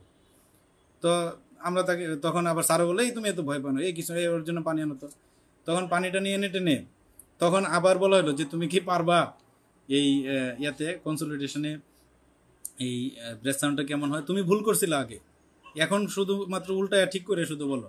তখন সে বললো যে স্যার এটা আমি ভুল করছিলাম, কনসলিডেশনে ব্রঙ্কিয়াল ব্রেথ সাউন্ড হয়। তখন তাকে পাশ করে দেওয়া হয়েছে। তো এই ধরনের এক্সাম্পলও কিন্তু আমাদের চোখের সামনে আছে, কিন্তু আপনি মনে করছেন কি যে না জানি কি জিজ্ঞেস করে। তাহলে এই আন্ডার গ্রাজুয়েট স্টুডেন্টদের এই টুকটাক শুধু differentiating points in the short case, যে এটাতে কি হয় ওইটাতে কি হয়, ওইটাতে কি হয় এটাতে কি হয়, এই জিনিসগুলো জানলে শুধুমাত্র শর্ট কেসে পাস করে দেওয়া হয়। আর পোস্ট গ্রাজুয়েশনে এইসব দিয়ে আপনার শর্ট কেস পাস হবে না। তাহলে আমরা রেসপিরেটরি সিস্টেম শেষ করলাম, এখন আসি আমরা অ্যাবডোমেন। এগুলো ভেরি শর্টলি শেষ করে আর 10-15 মিনিটের ভিতরে আমি শেষ করে দিচ্ছি। তাহলে অ্যাবডোমেনের আমাদের কি কি শর্ট কেস দেয় সাধারণত? এক্সামিন দ্য অ্যাবডোমেন, এটা আন্ডার গ্রাজুয়েটে কখনোই দেবে না, পোস্ট গ্রাজুয়েশনে দিতে পারে examine the abdomen. Palpate the abdomen, এটাও আন্ডার গ্রাজুয়েশনে দিতে চায় না, তবে অনেক ক্ষেত্রে দিতে পারে যে পালপেট দ্য অ্যাবডোমেন। আর পোস্ট গ্রাজুয়েশনে তো ফ্রিকোয়েন্টলি দেয় পালপেট দ্য অ্যাবডোমেন। তো এই পালপেশন নিয়ে আমার কিছু কথা সেখানে আচ্ছা পরে বলি। তাহলে টোটাল আর percuss the abdomen, auscultate the abdomen এভাবে দেওয়া হয় না কখনো, তবে বলে যে এসআইটিস আছে কিনা ইভালুয়েট করো। এটা হচ্ছে আন্ডার গ্রাজুয়েট পরীক্ষায় দেয়, কিছু কিছু পোস্ট গ্রাজুয়েশন স্যাররাও দেয়। তো আন্ডার গ্রাজুয়েট পরীক্ষায় দেয় এসআইটিস আছে কিনা, evaluate the status of ascites of this patient, এভাবে বলতে পারে। তাহলে অ্যাবডোমেনের এক্সামিনেশনেরও 4টা part: inspection, palpation, percussion, auscultation. তো ইন্সপেকশনে আমরা যে সকল পয়েন্ট আছে একটু দেখা শেষ করি, খুব র্যাপিডলি শেষ করি, 1 মিনিট করে এক একটা স্লাইড। ইন্সপেকশন অফ দ্য অ্যাবডোমেনে আমাদের shape and movement of the abdomen, most importantly shape and position of the umbilicus, তারপরে কোনো ধরনের স্কার মার্ক আছে কিনা, কোনো সয়েলিং আছে কিনা, visible vein, peristalsis, skin condition, other কোনো কিছু আছে কিনা। এবং ইন্সপেকশনে মোস্ট ইম্পর্টেন্টলি যে জিনিসটা ভুল হয় অ্যাবডোমেনে, সেটা হচ্ছে কাফ ইম্পালস দিয়ে হার্নিয়াল ওরিফিস সম্পর্কে একটু কমেন্ট করতে হয় ইন্সপেকশনে। এটা সবাই ভুলে যাই আমরা, এটা সব ইন্সপেকশন করা হয়, কাফ ইম্পালসটা দেখি না। এখন মেডিসিনের কোনো পেশেন্টেরই ইঙ্গুইনাল হার্নিয়া থাকে না, আজ পর্যন্ত আমি দেখি নাই মেডিসিনের কোনো পেশেন্টের ইঙ্গুইনাল হার্নিয়া নিয়ে আমরা পরীক্ষার হলে পেশেন্টকে দেওয়া হবে, কিন্তু এটা কমেন্ট করতে হয়, এটা যেহেতু একটা ইন্সপেকশনের পার্ট সেই জন্য আপনাকে এটা কমেন্ট করতে হবে, আর না হলে আবার স্যারা বলবে যে কী বাদ পড়ে গেলো, কী বাদ পড়ে গেলো। হ্যাঁ, তাহলে আমাদের এই জিনিসগুলো ইন্সপেকশনে মেনশন করতে হবে। ধরেন ইন্সপেকশনে সবই নর্মাল, তারপরেও আপনি বলবেন যে on inspection shape and movement of the abdomen is normal, umbilicus is centrally placed and inverted, and হচ্ছে কি ট্রান্সভার্সলি ভার্টিক্যালি স্লিটেড, ঠিক আছে। তারপরে there is no scar mark, no engorged vein, no swelling, no visible peristalsis, ঠিক আছে, skin condition is normal. এইভাবে আপনি বলবেন the cough impulse is negative, হ্যাঁ কাফ ইম্পালস ইজ নেগেটিভ। তাহলে এইভাবে আপনি বলবেন, মানে নর্মাল ফাইন্ডিংটাকেও এভাবে আপনাকে বলা শিখতে হবে। যতই নর্মাল থাকুক আপনি বলা যাবে না যে inspection of the abdomen is normal, এটা কোনো সিস্টেমেই বলা যাবে না। রেসপিরেটরি সিস্টেমে এমবিবিএস স্টুডেন্টদেরকে বললো ইন্সপেক্ট মানে এক্সামিন দ্য চেস্ট অথবা এক্সামিন দ্য প্রিকোডিয়াম, পরে আপনি বলা শুরু করলেন যে on examination inspection is normal, palpation is normal, percussion is normal, এগুলো কখনো বলা যাবে না। আপনি এরকম বললেন, এরকম আমি করতে দেখেছি যে অসকালটেট দ্য প্রিকোডিয়াম, তখন স্টুডেন্ট অসকালটেট করলো, করার পরে বললো যে হোয়াট ইজ ইউর ফাইন্ডিং, তখন সুন্দর করে sir normal finding, sir normal finding. তো এরকম করলেন আপনি, এরকম করলে তো আপনি কোনোদিন পরীক্ষা পাস করতে পারবেন না। নর্মাল ফাইন্ডিং কি নর্মাল ফাইন্ডিং সেটা আপনাকে বলতে হবে, what is the normal finding, তাহলে এই ব্যাপারে আপনারা খুবই খুবই সতর্ক থাকবেন। এমবিবিএস স্টুডেন্টরাও নর্মাল ফাইন্ডিং বলে কিছু নেই। নর্মালটা কি সেটাকে আপনাকে বলতে হবে। যেমন আপনাকে প্রিকোডিয়াম ইন্সপেকশনে বলা যাবে না নর্মাল, প্রিকোডিয়াম পালপেশন বলা যাবে না নর্মাল ফাইন্ডিং। আপনি বলবেন যে on palpation of the precordium apex bit is located in the left fifth intercostal space which is 9 cm from the midline and which is just medial to the mid clavicular line and character of the apex bit is normal. There is no thrill, no palpable P2, no parasternal hip, no epigastric pulsation. ঠিক আছে, এতটুকু বললে তখন স্যাররা বুঝে নেবে যে এটা নর্মাল। আর আপনি হাসি খুশি যে স্যার নর্মাল নর্মাল স্যার, কোনো অ্যাবনর্মালিটি নাই, এইভাবে আপনাকে বলা যাবে না। ঠিক তেমনি অ্যাবডোমেনের ইন্সপেকশনেও আপনি এই নর্মাল ফাইন্ডিংগুলো বলতে হবে। তারপরে পালপেশন, অ্যাবডোমেনের পালপেশনকে আমরা ভাগ করি সুপারফিশিয়াল, ডিপ, অর্গান পালপেশন এবং পার রেক্টাল এক্সামিনেশন। এখানে কিন্তু অনেক রং কনসেপশন আছে এবং খুবই ভালো ভালো পোস্ট গ্রাজুয়েট স্টুডেন্টদেরও রং কনসেপশন আছে এখানে। এসব রং কনসেপশন দূর করতে হবে। সুপারফিশিয়াল পালপেশন হচ্ছে একটা সুপারফিশিয়াল পালপেশন, সেখানে কখনোই আপনার এই হাতের মুভমেন্টই হবে না। Mind it, remember it. Superficial পালপেশনে কোনো হাতের মুভমেন্ট হবে না। হাতটাকে সুপারফিশিয়ালি লেফট আইলিয়াক ফসা থেকে স্টার্ট করে অ্যাবডোমেনের 9টা কোয়াড্রেন্ট আপনি টাচ করে চলে যাবেন। এটা আমরা পরে ডিটেল আলোচনা করবো আর একদিন। তাহলে সুপারফিশিয়াল পালপেশনে শুধুমাত্র সুপারফিশিয়ালি পালপেট করবেন। কেন পালপেট করবেন সুপারফিশিয়ালি? কোনো লোকালাইজ টেম্পারেচার আছে কিনা। হ্যাঁ, ধরেন অ্যাপেন্ডিসাইটিস হচ্ছে, এক জায়গায় লোকালাইজ টেম্পারেচার থাকতে পারে। কোলিসিস্টাইটিস হয়েছে, একটা লোকালাইজ টেম্পারেচার থাকতে পারে, তাই না? এরকম লোকালাইজ টেম্পারেচার থাকতে পারে। লোকালাইজড কোনো টেম্পারেচার আছে কিনা, এবং ওই ইনফ্লামড এরিয়ার উপরে অনেক সময় লোকালাইজড পারেস্থেসিয়া থাকে, সেই লোকালাইজড পারেস্থেসিয়া আছে কিনা, এটা কমেন্ট করবেন আপনি সুপারফিশিয়াল পালপেশন।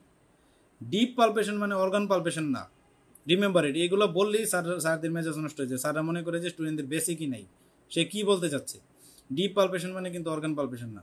ডিপ পালপেশন হচ্ছে সুপারফিশিয়াল পালপেশনটা যে রিজনে করি সেই রিজনেই, এই যে এটাকে কি বলে, মেটাকার্পো ফ্যালাঞ্জিয়াল জয়েন্টে মুভ করে করে চাপ দিয়ে দিয়ে, ঠিক আছে, আগে থেকে মানে পেশেন্টকে বলে নেবেন যে আপনার কোথাও ব্যথা আছে কিনা। ব্যথার জায়গাটা সবার শেষে পালপেট করবেন। তাহলে বাদবাকি এরিয়াগুলোতে যে আপনি পালপেট করছেন এগুলো প্রসিডিউর পরে আমি ছবির মাধ্যমে দেখানোর চেষ্টা করব, তো এটা আরেক দিন। তাহলে ডিপ পালপেশনটা সুপারফিশিয়াল পালপেশনের রিজিয়নগুলোতেই আপনি একটু ডিপলি পালপেট করবেন। সেই ডিপ পালপেশনে মেইনলি আমরা যে জিনিসগুলো খেয়াল করি সেগুলো হচ্ছে কোথাও লোকালাইজ টেন্ডারনেস আছে কিনা। টেন্ডারনেসটা ডিপলি পালপেট করে দেখতে হয়। তাহলে টেন্ডারনেস আছে কিনা, মাসল গার্ড, এই ইনফ্লামড এরিয়ার উপরে মাসল গার্ড থাকতে পারে, মাসল রিজিডিটি থাকতে পারে, সেই জিনিসগুলো ডিপ পালপেশনে আমরা খেয়াল করি। এবং মোস্ট ইম্পর্টেন্টলি অ্যাবডোমিনাল কোনো মাস থাকলে সেই মাস লেশনটাকে আমরা ডিপ পালপেশনে আমরা mass lesion, not the liver spleen. Enlarge লিভারকে মাস লেশন বলে না, এনলার্জ স্প্লিনকেও মাস লেশন বলে না, এনলার্জ কিডনিকেও মাস লেশন বলে না। মাস লেশন যখন বলা হচ্ছে তখন স্প্লিন, কিডনি, লিভারের অতিরিক্ত কোনো মাস লেশন আছে কিনা সেটাকে আমরা ডিপলি পালপেট করি।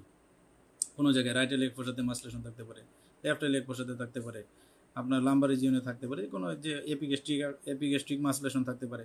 তাহলে সেই মাস লেশনগুলোকে আমরা ডিপ পালপেশনে আমরা মেজার করবো। সেটা কি ইন্ট্রাপেরিটোনিয়াল নাকি এক্সট্রাপেরিটোনিয়াল, সেটার সাইজ কত, কোন দিকে, সেটা কি মোবাইল নাকি ফিক্সড, সেটার কনসিস্টেন্সি কেমন, এগুলো সবই মাস লেশনগুলো আমরা ডিপ পালপেশনে। তাহলে আমাদের কনসেপশন খুবই ক্লিয়ার থাকতে হবে। সুপারফিশিয়াল পালপেশনে শুধু হাতটাকে এরকম বাটি চালান দেয় না, এই যে জাদু করে, এই বাটি চালানের মতো হাতটাকে শুধুমাত্র 9টা কোয়াড্রেন্টকে নিয়ে যাব, যে কোনো ধরনের লোকাল রাইজ অফ টেম্পারেচার আছে কিনা, কোনো পারেস্থেসিয়া আছে কিনা। আর ডিপ পালপেশনে আমি চাপ দিয়ে দিয়ে এই জায়গাগুলোতে আমরা দেখব যে কোনো ধরনের লোকালাইজ টেন্ডারনেস আছে কিনা, কোনো ধরনের মাসলেশন আছে কিনা, কোনো ধরনের মাসল গার্ড আছে কিনা। আর ফাইনালি আমি অর্গান পালপেশন করব। অর্গান পালপেশনের যে সিরিয়ালি বইতে থাকুক এটা আপনি ভুলে যাবেন। অর্গান পালপেশনের আমাদের দেশের স্যারদের পছন্দের সিরিয়াল হচ্ছে, অ্যাট ফার্স্ট আপনি লিভার পালপেট করবেন, ম্যাথোডিক্যালি লিভার পালপেট করবেন, তারপরে আপনি স্প্লিন পালপেট করবেন, তারপরে আপনি 2টা কিডনি পালপেট করবেন, তারপরে মেডিসিনের জন্য ইম্পর্টেন্ট, রুগী যদি সিএলডি বা এরকম কিছু মনে হয় তাহলে তার টেস্টিসটা পালপেট করবেন। এই ইউরিনের ব্লাডার পালপেশন করা এত বেশি ইম্পর্টেন্ট না। আর তারপরে আপনি প্যারাওটিক লিম্ফ নোডটা দেখতে পারেন, এগুলো আপনি পালপেট করবেন। এগুলো নিয়ে আমি পরে ডিটেল একদিন আলোচনা করবো, কারণ যখন আলোচনাগুলো ছোট করব তখন ওইখানে ডিটেল কথা বলা যাবে এবং পরীক্ষার সব ধরনের কোয়েশ্চেন এবং আনসারও ওইখানে বলা যাবে। আজকে আর বলবো না, আমাদের সময় প্রায় শেষের দিকে। তাহলে আমি এত কথা বললাম। অ্যাবডোমেন পালপেশনের ভিতরে আপনার যে 4টা পার্ট, সেই 4টা পার্টের ভিতরে প্রথম পার্ট হচ্ছে সুপারফিশিয়াল পালপেশন, তারপরে হচ্ছে ডিপ পালপেশন, তারপরে হচ্ছে অর্গান পালপেশন, তারপরে হচ্ছে পার রেক্টাল এক্সামিনেশন। পার রেক্টাল এক্সামিনেশন মেডিসিনের এক্সামিনেশনের জন্য কখনোই করা লাগবে না, এটা আপনাদেরকে এটা মাফ করে দেওয়া হলো। এটা কখনোই আন্ডার গ্রাজুয়েট পরীক্ষা পোস্ট গ্রাজুয়েট পরীক্ষা কোথাও করা লাগবে না। আপনাকে স্যার হয়তো কোয়ারি করতে পারবে যে আপনি কি পারফেক্ট এক্সামিনেশন করেছেন, যে না স্যার আমি করতে পারিনি, কিন্তু এটা সার্জারির জন্য খুবই ইম্পর্টেন্ট। মেডিসিনের এক্সামিনেশনের জন্য পারফেক্ট এক্সামিনেশন স্যাররা এত চান না। তাহলে অ্যাবডোমেন শেষ, পালপেশন শেষ। পারকাশন হচ্ছে এসআইটিসি ইভালুয়েশনের জন্য পারকাস করতে হয় অ্যাবডোমেনে। যেমন এসআইটিসে আমরা ফ্লুইড থ্রিল দেখি, এটা ওয়ান টাইপ অফ পারকাশন। আমরা শিফটিং ডালনেস দেখি, এটাও ওয়ান টাইপ অফ পারকাশন। আর upper border of the liver dullness, splenic dullness, এটা হচ্ছে লিভারের পালপেশনেরই পার্ট। এটা খেয়াল রাখবেন, এটা কিন্তু অনেকেই ভুল করেন। আপনাকে বলা হলো পালপেট দ্য লিভার, এখন আপনি মনে করছেন যে স্যার তো আমাকে পারকাশনও করতে বলে নেই, অস্কালটেটও করতে বলে নেই। এটা হচ্ছে একদম যারা নতুন ডাক্তার তাদের ভিতরে এই ধরনের কনফিউশন তৈরি হয়। পালপেট দ্য লিভার বললে এখানে পারকাশন এন্ড অস্কালটেশন করা ম্যান্ডেটরি, ওইটা পালপেশনেরই পার্ট, এটা আলাদা কোনো পারকাশন না, এটা আলাদা কোনো অস্কালটেশন না। চেস্টের যেরকম অস্কালটেশন আলাদা, পালপেশন আলাদা, এটা এরকম না। লিভারের সাথে ম্যান্ডেটরিভাবে upper border of the liver dullness দেখে নিতে হবে আপনাকে, এটা পালপেশনেরই পার্ট।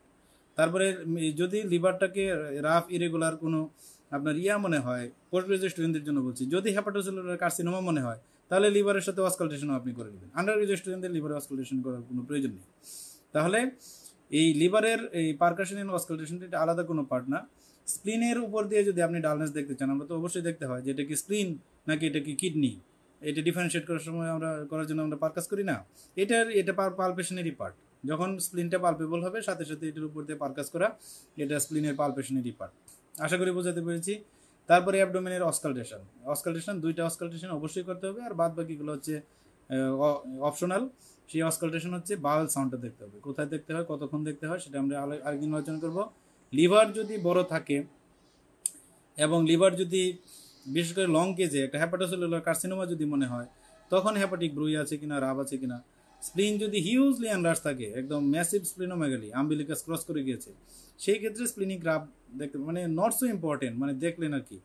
তার মানে ইম্পর্টেন্ট হচ্ছে দুইটা অস্কালটেশন, সেটা হচ্ছে বাউল সাউন্ড আর একটা রেনাল ব্রুই আমরা বলি। রেনাল ব্রুইটা খুব ইম্পর্টেন্ট, এটা স্যাররা ইম্পর্টেন্টলি দেখতে চায়। ঠিক আছে, তাহলে রেনাল ব্রুই আছে কিনা এবং হচ্ছে বাউল সাউন্ডটা প্রেজেন্ট আছে কিনা, এটা আপনি তাহলে শেষ আমাদের। Now is the nervous system 1 minute and হচ্ছে মাস্কুলোস্কেলেটাল সিস্টেম 1 মিনিট বলে 2 মিনিটস ইনশাল্লাহ আমি শেষ করে দিব। এটা আর ডিটেল করবো না, অনেক সময় হয়ে গেছে। এত সময় ধৈর্য ধরে আসলে ক্লাস করা যায় না, আমি নিজে হলেও করতাম না, আপনারা কেন করেন আমি জানি না। তো আমি নিজে হলে কখনোই এত সময় ক্লাস করতাম না, তবে আমি করি যেগুলো আবার ইন্টারেস্টিং ক্লাস, সেগুলো আমি টানা 10 ঘন্টা করতে পারি। হ্যাঁ, লাস্ট ডিসেম্বরে আমাদের একটা প্রোগ্রাম হয়েছিল রেডিসন ব্লুতে, সেখানে আমি টানা 31টা সেশনে আমি বসেছিলাম একদম, শুধুমাত্র মাঝখানে একটু টি ব্রেক, লাঞ্চ ব্রেক, এগুলো ছাড়া টানা 31টা সেশন। আমার এত ইন্টারেস্টিং লেগেছে যে আমি এখান থেকে আমার উঠতেই মন চাচ্ছিল না। তারপরে গতকালকে একটা ওয়েবিনার প্রেজেন্ট করেছি, মানে কার্ডিয়াক ইলেকট্রোফিজিওলজির উপরে, অ্যাক্সেসরি পাথওয়ে। সেখান থেকে আমার মনে হচ্ছিল এটা যেন শেষ না হয়, সেশনটা চলতেই থাকুক, কেন শেষ হয়ে যাচ্ছে, মানে এতটা ইন্টারেস্টিং। মানে যখন জানার জন্য করি তখন অনেক অনেক ইন্টারেস্টিং লাগে, আর যখন জানার জন্য মনে হয় না তখন মনে দূর এত কথা শুনে কি লাভ, ঠিক আছে, এগুলো শুনবই না। তাহলে যদি আপনার কাছে ইম্পর্টেন্ট মনে হয় তাহলে আপনার কাছে ভালো লাগবে, আর যদি আনইম্পর্টেন্ট মনে হয় এত সময় ধৈর্য ধারণ করা একটা ইম্পসিবল একটা বিষয়। তাহলে নার্ভাস সিস্টেম, আমরা টোটাল নার্ভাস সিস্টেম আপনাকে কখনোই এক্সামিনেশন করতে দিবে না। তাহলে আমরা আগে বলে নিই যে নার্ভাস সিস্টেমের এক্সামিনেশনের পার্টগুলোকে একটু দেখেন। এটা লং কেজে লাগবে, লং কেজে এসব পয়েন্ট মেনশন করতে হয়। হায়ার সেরিব্রাল ফাংশন কীভাবে করতে হয় পরে একটু ডিটেল আলোচনা করব। সাইন অফ মেনিনজিয়াল ইরিটেশন, সেটা আরেকটা function. Cranial nerves examination, motor examination, sensory examination and cerebral function test. এখন আমি একটু 1 মিনিটে বলে দিই আন্ডার গ্রাজুয়েট স্টুডেন্টদের জন্য কী কী লাগবে। হায়ার সেরিব্রাল ফাংশন কীভাবে অ্যাসেস করতে হয়, এটা কখনো আন্ডার গ্রাজুয়েট স্টুডেন্টদেরকে করতে দেবে না। সাইন অফ মেনিনজিয়াল ইরিটেশন মাঝে মাঝে আপনাকে দিবে, অনেক টিচারই দিবে। সাইন অফ মেনিনজিয়াল ইরিটেশন কীভাবে পারফর্ম করতে হয়, ধরেন আপনি 200 জন পরীক্ষার্থী, ধরেন ময়মনসিংহ মেডিকেল কলেজ স্টুডেন্টে 210 জন পরীক্ষার্থী, সবার ভাগ্যে হয়তো এইসব এক্সামিনেশন পড়বে না, কিন্তু 200 জনের ভিতরে 4-5 জনের পড়ে যেতে পারে। এই জন্য এটা 200 জনকে শিখে রাখতে হবে। আর এতক্ষণ যা বললাম যে চেস্টের এক্সামিনেশান, প্রিকোডিয়ামের এক্সামিনেশান, এই অ্যাবডোমেনের, এইগুলা 200 জনের 180 জনকেই ফেস করতে হবে। তো কিন্তু এই এক্সামিনেশান যেটা হায়ার, এই যে সাইন অফ মেনিনজিয়াল ইরিটেশন, হয়তো বা 200 জনকে ফেস করতে হবে না, 4-5 জন ফেস করতে হবে, কিন্তু সবাইকে তো জানা থাকতে হবে, কার ভাগ্যে পড়ে তার তো কোনো ঠিক নেই। আর আপনাকে ভালো ডক্টর হওয়ার জন্য তো এমনিতেও জানতে হবে। তাহলে সাইন অফ মেনিনজিয়াল ইরিটেশনের 3টা এক্সামিনেশান, একটা হচ্ছে নেক রিজিডিটি, একটা হচ্ছে কার্নিক সাইন, একটা হচ্ছে ব্রুডজিনস্কি সাইন। এটা আমরা শিখে নিব বা অন্য একটা ক্লাসে ডিসকাস করব। ক্রেনিয়াল নার্ভ এক্সামিনেশান, এটা একটু লিখে রাখেন আপনারা, অথবা পরে লিখে রাখবেন। সেটা হচ্ছে যে ক্রেনিয়াল নার্ভ এক্সামিনেশনে সব ক্রেনিয়াল নার্ভ এক্সামিনেশন করতে দেয় না মেডিসিনের পরীক্ষায়। তাহলে কোনগুলো একদমই দেয় না, জীবনে কখনোই দিবে না মেডিসিনের পরীক্ষায়? সেটা হচ্ছে আপনাকে অডিটরি, যে ভেস্টিবুলোকক্লিয়ার নার্ভ, এইডথ ক্রেনিয়াল নার্ভ, এগুলো মেডিসিন পরীক্ষায় এক্সামিনেশন করতে দিবে না। এটা আপনি ইএনটি পরীক্ষার জন্য শিখবেন, এটা মেডিসিন পরীক্ষার জন্য তেমন লাগবে না। ভেস্টিবুলোকক্লিয়ার নার্ভ, তারপরে স্পাইনাল অ্যাক্সেসরি নার্ভ আছে না, 11th নার্ভ, এইগুলো এক্সামিনেশন করতে দেয় না ইয়াতে মেডিসিনের পরীক্ষায়। তাহলে মোস্ট কমনলি দেয় কোনগুলো মেডিসিনের পরীক্ষায়? আপনাকে most commonly facial nerve examination দেবে, ফেশিয়াল নার্ভ এক্সামিনেশন, তারপরে ট্রাইজেমিনাল নার্ভ এক্সামিনেশন দিতে পারে কিছু কিছু ক্ষেত্রে, ট্রাইজেমিনাল। অকুলোমোটর নার্ভ এক্সামিনেশন দিবে, হ্যাঁ, ভেরি ভেরি ইম্পর্টেন্ট। অ্যান্ড হচ্ছে অপটিক নার্ভ এক্সামিনেশন। এই নার্ভ এক্সামিনেশনগুলো important. Vagus nerve, glossopharyngeal nerve, এগুলো কখনো মেডিসিনের এক্সামিনেশনে দিবে না। মানে এগুলো নিয়ে আপনাকে এত ওয়ারিড হওয়ার কিছু নাই, এগুলো থিওরিটিক্যালি জেনে রাখবেন। যদি দিয়েই ফেলে কিছু একটা করে টোরে মানে ওই দিনটা পার করবেন, মানে পাস করাটাই হবে টার্গেট তখন। But most importantly, most commonly আপনাকে ফেশিয়াল নার্ভ এক্সামিনেশন করতে দেবে, ট্রাইজেমিনাল নার্ভ এক্সামিনেশন করতে দেবে, অকুলোমোটর নার্ভ এক্সামিনেশন করতে দেবে এবং অপটিক নার্ভ এক্সামিনেশন করতে দেবে। প্রথম যে নার্ভটা অলফ্যাক্টরি, এগুলো কখনো এক্সামিনেশন করতে দেওয়া হয় না। অলফ্যাক্টরি নার্ভ এক্সামিনেশন করতে দেওয়া হয় না, ভেস্টিবুলোকক্লিয়ার নার্ভ এক্সামিনেশন করতে দেওয়া হয় না, স্পাইনাল অ্যাক্সেসরি এক্সামিনেশন করতে দেয় না। তবে হাইপোগ্লোসাল এক্সামিনেশন করতে দেয়, এটা কিন্তু মনে রাখতে হবে, হাইপোগ্লোসালটা দেয়। আর ভ্যাগাস, গ্লোসোফেরিঞ্জিয়াল, এগুলো সাধারণত দেয় না। বাকিগুলো আপনাকে এক্সামিনেশন করতে দেয়। Very simple. ক্রেনিয়াল নার্ভ মানে আলহামদুলিল্লাহ বলবেন, ক্রেনিয়াল নার্ভের মতো সহজ কোনো এক্সামিনেশন এই পুরো মাথা থেকে পা পর্যন্ত আর কোথাও নাই। অন্যগুলোতে অনেক প্রসিডিউর দেখেন, চেস্টের পারকাশন করে আপনি কিছু পাবেন কিনা কোনো ঠিক নাই, অসকালটেশনে কিছু করে বুঝবেন কিনা কোনো ঠিক নাই, লিভার কি ঠিক মতো পাবেন কিনা, স্প্লিন পাবেন কিনা কোনো ঠিক নাই, এক্সপার্ট না হওয়া পর্যন্ত এগুলো পাওয়া যায় না। বাট ক্রেনিয়াল নার্ভ এক্সামিনেশন এত এত সিম্পল, ভেরি সিম্পল, একদম চোখের সামনে থেকে দেখেই বোঝা যায়। অথবা নর্মাল মানুষ বসায় রেখে আপনাকে শুধু এক্সামিনেশনটা করতে দিবে, এর চেয়ে সহজ কোনো জিনিস নেই। কিন্তু আপনাকে শিখতে হবে, আপনাকে ক্রেনিয়াল নার্ভ ভেবে ভয় পেয়ে বাসায় ওই কম্বলের নিচে লুকিয়ে থাকলে হবে না। ক্রেনিয়াল নার্ভ খুবই সহজ, একটু শিখতে হবে, দুজন ফ্রেন্ড নিয়ে একটু প্র্যাকটিস করতে হবে। আর যারা পোস্ট গ্রাজুয়েট পরীক্ষার্থী, ক্রেনিয়াল নার্ভ যদি আপনার কোনো দিন পরে, very simple to diagnose cranial nerve relations. তবে সমস্যা একটাই, আপনাকে যদি অফথেলমোস্কোপি দেয়, সেই ophthalmoscopy related optic atrophy, papilloedema, diabetic retinopathy, hypertensive retinopathy, retinal haemorrhage, তাই না, এইসব জিনিসগুলো আপনাকে একটু আগে থেকে চর্চা করে রাখতে হবে। এটা আমার কাছেও কঠিন লাগে, আপনাদের কাছেও হয়তো কঠিন লাগে, তবে একটু এক্সপার্ট হলে পারা যাবে, সমস্যা হবে না। কিন্তু আন্ডার গ্রাজুয়েট স্টুডেন্টদের জন্য অপথেলমোস্কোপি লাগবে না। বাকি যে টেস্টগুলো, সেগুলো আপনি একদম বসেই 1-2 মিনিটে করে ফেলতে পারবেন। ভেরি সিম্পল টেস্ট, এগুলো নিয়ে আমি একদিন আলোচনা করবো না, একদম সহজ এটা। ওই এবং কোনো ধরনের অ্যাবনর্মাল ফাইন্ডিং সাধারণত দেয় না, নর্মালি পেশেন্ট, কিন্তু আপনি এক্সামিনেশন পারেন কিনা এটা দিবে। তাহলে এই গেল আপনার cranial nerve examination. Motor examination, আপার লিম, লোয়ার লিম দুইটাই শিখে রাখতে হবে, তবে শুধুমাত্র লোয়ার লিম দেবে। এবং এখানে মনে রাখবেন, আপনাকে বলতে পারে perform the motor examination of the lower Lim, এটা শুধুমাত্র আন্ডার গ্রাজুয়েট পরীক্ষা। পোস্ট গ্রাজুয়েশনে এভাবে দিবেন, এভাবে বললে তো আপনি বুঝেই যাবেন যে মোটর এক্সামিনেশনে কী সমস্যা আছে, তাই না? আপনাকে বলবে এক্সামিন দ্য লোয়ার লিম, এরকম বলতে পারে পোস্ট গ্রাজুয়েশন পরীক্ষা। সেই এক্সামিনেশনে কী এক্সামিনেশন করবেন? নিউরোলজিক্যাল করবেন, সেখানে মোটর করবেন নাকি সেন্সরি করবেন, নাকি ভাস্কুলার এক্সামিনেশন করবেন, নাকি জেনারেল এক্সামিনেশন করবেন, সেটা আপনার ইন্টেলিজেন্স দিয়ে তাৎক্ষণিক ওইখানে পেশেন্টের পায়ের দিকে তাকিয়ে, নাকি মাস্কুলোস্কেলেটাল এক্সামিনেশন করবেন, তাই না? সেটা আপনাকে সিদ্ধান্ত নিতে হবে যে আপনি কোন এক্সামিনেশনটা আগে করবেন। বাট আন্ডার গ্রাজুয়েট পরীক্ষার্থীদের এত বড় এক্সামিনেশন আপনাকে দিবে না। Perform the motor examination of the lower Lim, এটা দেয়, এটা অনেক স্টুডেন্টকে দেয়, স্যারদের খুবই প্রিয়। এবং স্যাররা আরও সহজ করে দেয় মোটর এক্সামিনেশনকে, শুধুমাত্র নি জার্ক দেখাতে বলে, শুধুমাত্র অ্যাঙ্কেল জার্ক দেখাতে বলে, শুধুমাত্র প্লান্টার রেসপন্স দেখাতে বলে। ভেরি ভেরি ইম্পর্টেন্ট, এখন জায়গায় একটা বলছি, নার্ভাস সিস্টেম থেকে নি জার্ক এক্সামিনেশন করতে দিবে, অ্যাঙ্কেল জার্ক এক্সামিনেশন করতে দিবে, প্লান্টার রেসপন্স। আমি দুঃখের সাথে বলতে চাই, এগুলো এক্সামিনেশন কেউ ভালো পারে না, মানে উইথ ফিউ এক্সেপশনস আর কি। মানে এগুলো টেকনিকটাই আসলে পারে না। এটা টেকনিক পারার জন্য মানে খেটে শিখতে হবে, মানে নিজে একদম ভালো করে এটা টেকনিকটা নিজের হাতে আনতে হবে, এবং যে টেকনিকটা আসলে পারে তার কাছ থেকে শিখতে হবে। এটা ব্লাইন্ডলি এই নিজে হাতুড় দিয়ে পিটা এই হ্যামার দিয়ে এগুলো হয় না আপনার। ওই এটা সব কিছু টেকনিক আছে, খুবই চমৎকার টেকনিক আছে। আপনি টোকা দিলেই নিজার এলিসিট করতে পারবেন, টোকা দিলেই অ্যাঙ্কেল জার্ক এলিসিট করতে পারবেন, খুব চমৎকারভাবে প্লান্টার রেসপন্স এলিসিট করতে পারবেন। বাট এই টেকনিক আপনাকে আনতে হবে। আপনি ঘরে বসে এটা জীবনে কখনো পারবেন না, ভিডিও দেখে পারবেন না, ইউটিউব দেখে পারবেন না, কোনো কিছু দেখেই আপনি জীবনে কোনো দিনও পারবেন না। সেটা আপনাকে টেকনিকটা আনতে হবে। এই টেকনিকটার ব্যাপারে পোস্ট গ্রাজুয়েট স্টুডেন্টরা একটু সতর্ক থাকবেন, যদি ভুল হয়ে যায় ওই দিন আর পরীক্ষাটা পাস হবে না। আর আন্ডার গ্রাজুয়েট স্টুডেন্টরা সিস্টেমটা কীভাবে এক্সামিনেশন করতে হয় এবং থিওরিটিক্যাল কোয়েশ্চেন, সেগুলো আমরা পরে একদিন আলোচনা করব। তাহলে মোটর এক্সামিনেশন লোয়ার লিমটাই বেশি দিবে আন্ডার গ্রাজুয়েট স্টুডেন্টদের। সেন্সরি এক্সামিনেশন সাধারণত আন্ডার গ্রাজুয়েট স্টুডেন্টদের দেওয়া হয় না, তবে জেনে রাখবেন যে বিশেষ করে ডরসাল কলাম সেন্সেশন কীভাবে দেখতে হয় এবং ল্যাটারাল কলাম সেন্সেশন কীভাবে দেখতে হয়। ডরসাল কলামের ভিতরে আমাদের vibration sense, joint position sense, এগুলো কীভাবে দেখতে হয়। আর ল্যাটারাল কলাম আমাদের পেইন, তারপরে হচ্ছে পেইনটা টেম্পারেচার, এগুলো কীভাবে দেখ। এছাড়া সাধারণত দেয় না। একটু ডার্মাটোমগুলো সম্পর্কে ধারণা রাখবেন, সারা থিওরিটিক্যালি জিজ্ঞাসা করতে পারে যে ডার্মাটোমস, লোয়ার লিম্বের ডার্মাটোমগুলো একটু দেখাতো, সেইভাবে একটু দেখাতে বলতে পারে। আর most importantly cerebellar function test, এটা মাঝে এটা করতে দিবে, আর এমবিবিএস স্টুডেন্টদেরকেও করতে দিবে। এটা সেরিবেলার ফাংশন টেস্টের সম্পর্কে ধারণা রাখবেন। যে last one is the musculoskeletal system, এটা বলে শেষ। মাস্কুলোস্কেলেটাল সিস্টেমে সাধারণত আন্ডার গ্রাজুয়েট পরীক্ষায় কখনোই কিছু দেওয়া হয় না, এটা হচ্ছে প্রথম কথা, যে কিছুই সাধারণত জানা দরকার নেই। তবে গল স্ক্রিনিংটা সম্পর্কে একটু জেনে রাখবেন, গেট আর্ম লেগ স্পাইন কীভাবে সহজে এক্সামিন করা যায়। আর হ্যান্ড এক্সামিনেশন, এটা আন্ডার গ্রাজুয়েটদের লাগবেই না, একদমই লাগবে না। এটা পোস্ট গ্রাজুয়েট স্টুডেন্টদের একটা, বিশেষ করে রিউমাটয়েড আর্থ্রাইটিসের হ্যান্ড থাকতে পারে, হ্যাঁ, তো এই হ্যান্ড এক্সামিনেশন শিখবেন। আর জয়েন্ট এক্সামিনেশনের ভিতরে স্পেশালি পোস্ট গ্রাজুয়েট স্টুডেন্টরা আপনারা নি জয়েন্ট এক্সামিনেশন শিখবেন। সব জয়েন্টই আপনাদের লাগবে, কারণ মাস্কুলোস্কেলেটাল সিস্টেমের লং কেস থাকবে আপনার পরীক্ষায়। আমার এফসিপিএস পরীক্ষার লং কেসটাও ছিল মাস্কুলোস্কেলেটাল সিস্টেমের। তো এই সব জয়েন্টের এক্সামিনেশনই লাগবে, তবে শর্ট কেসের জন্য মোস্ট ইম্পর্টেন্টলি নি জয়েন্টের এক্সামিনেশন লাগবে।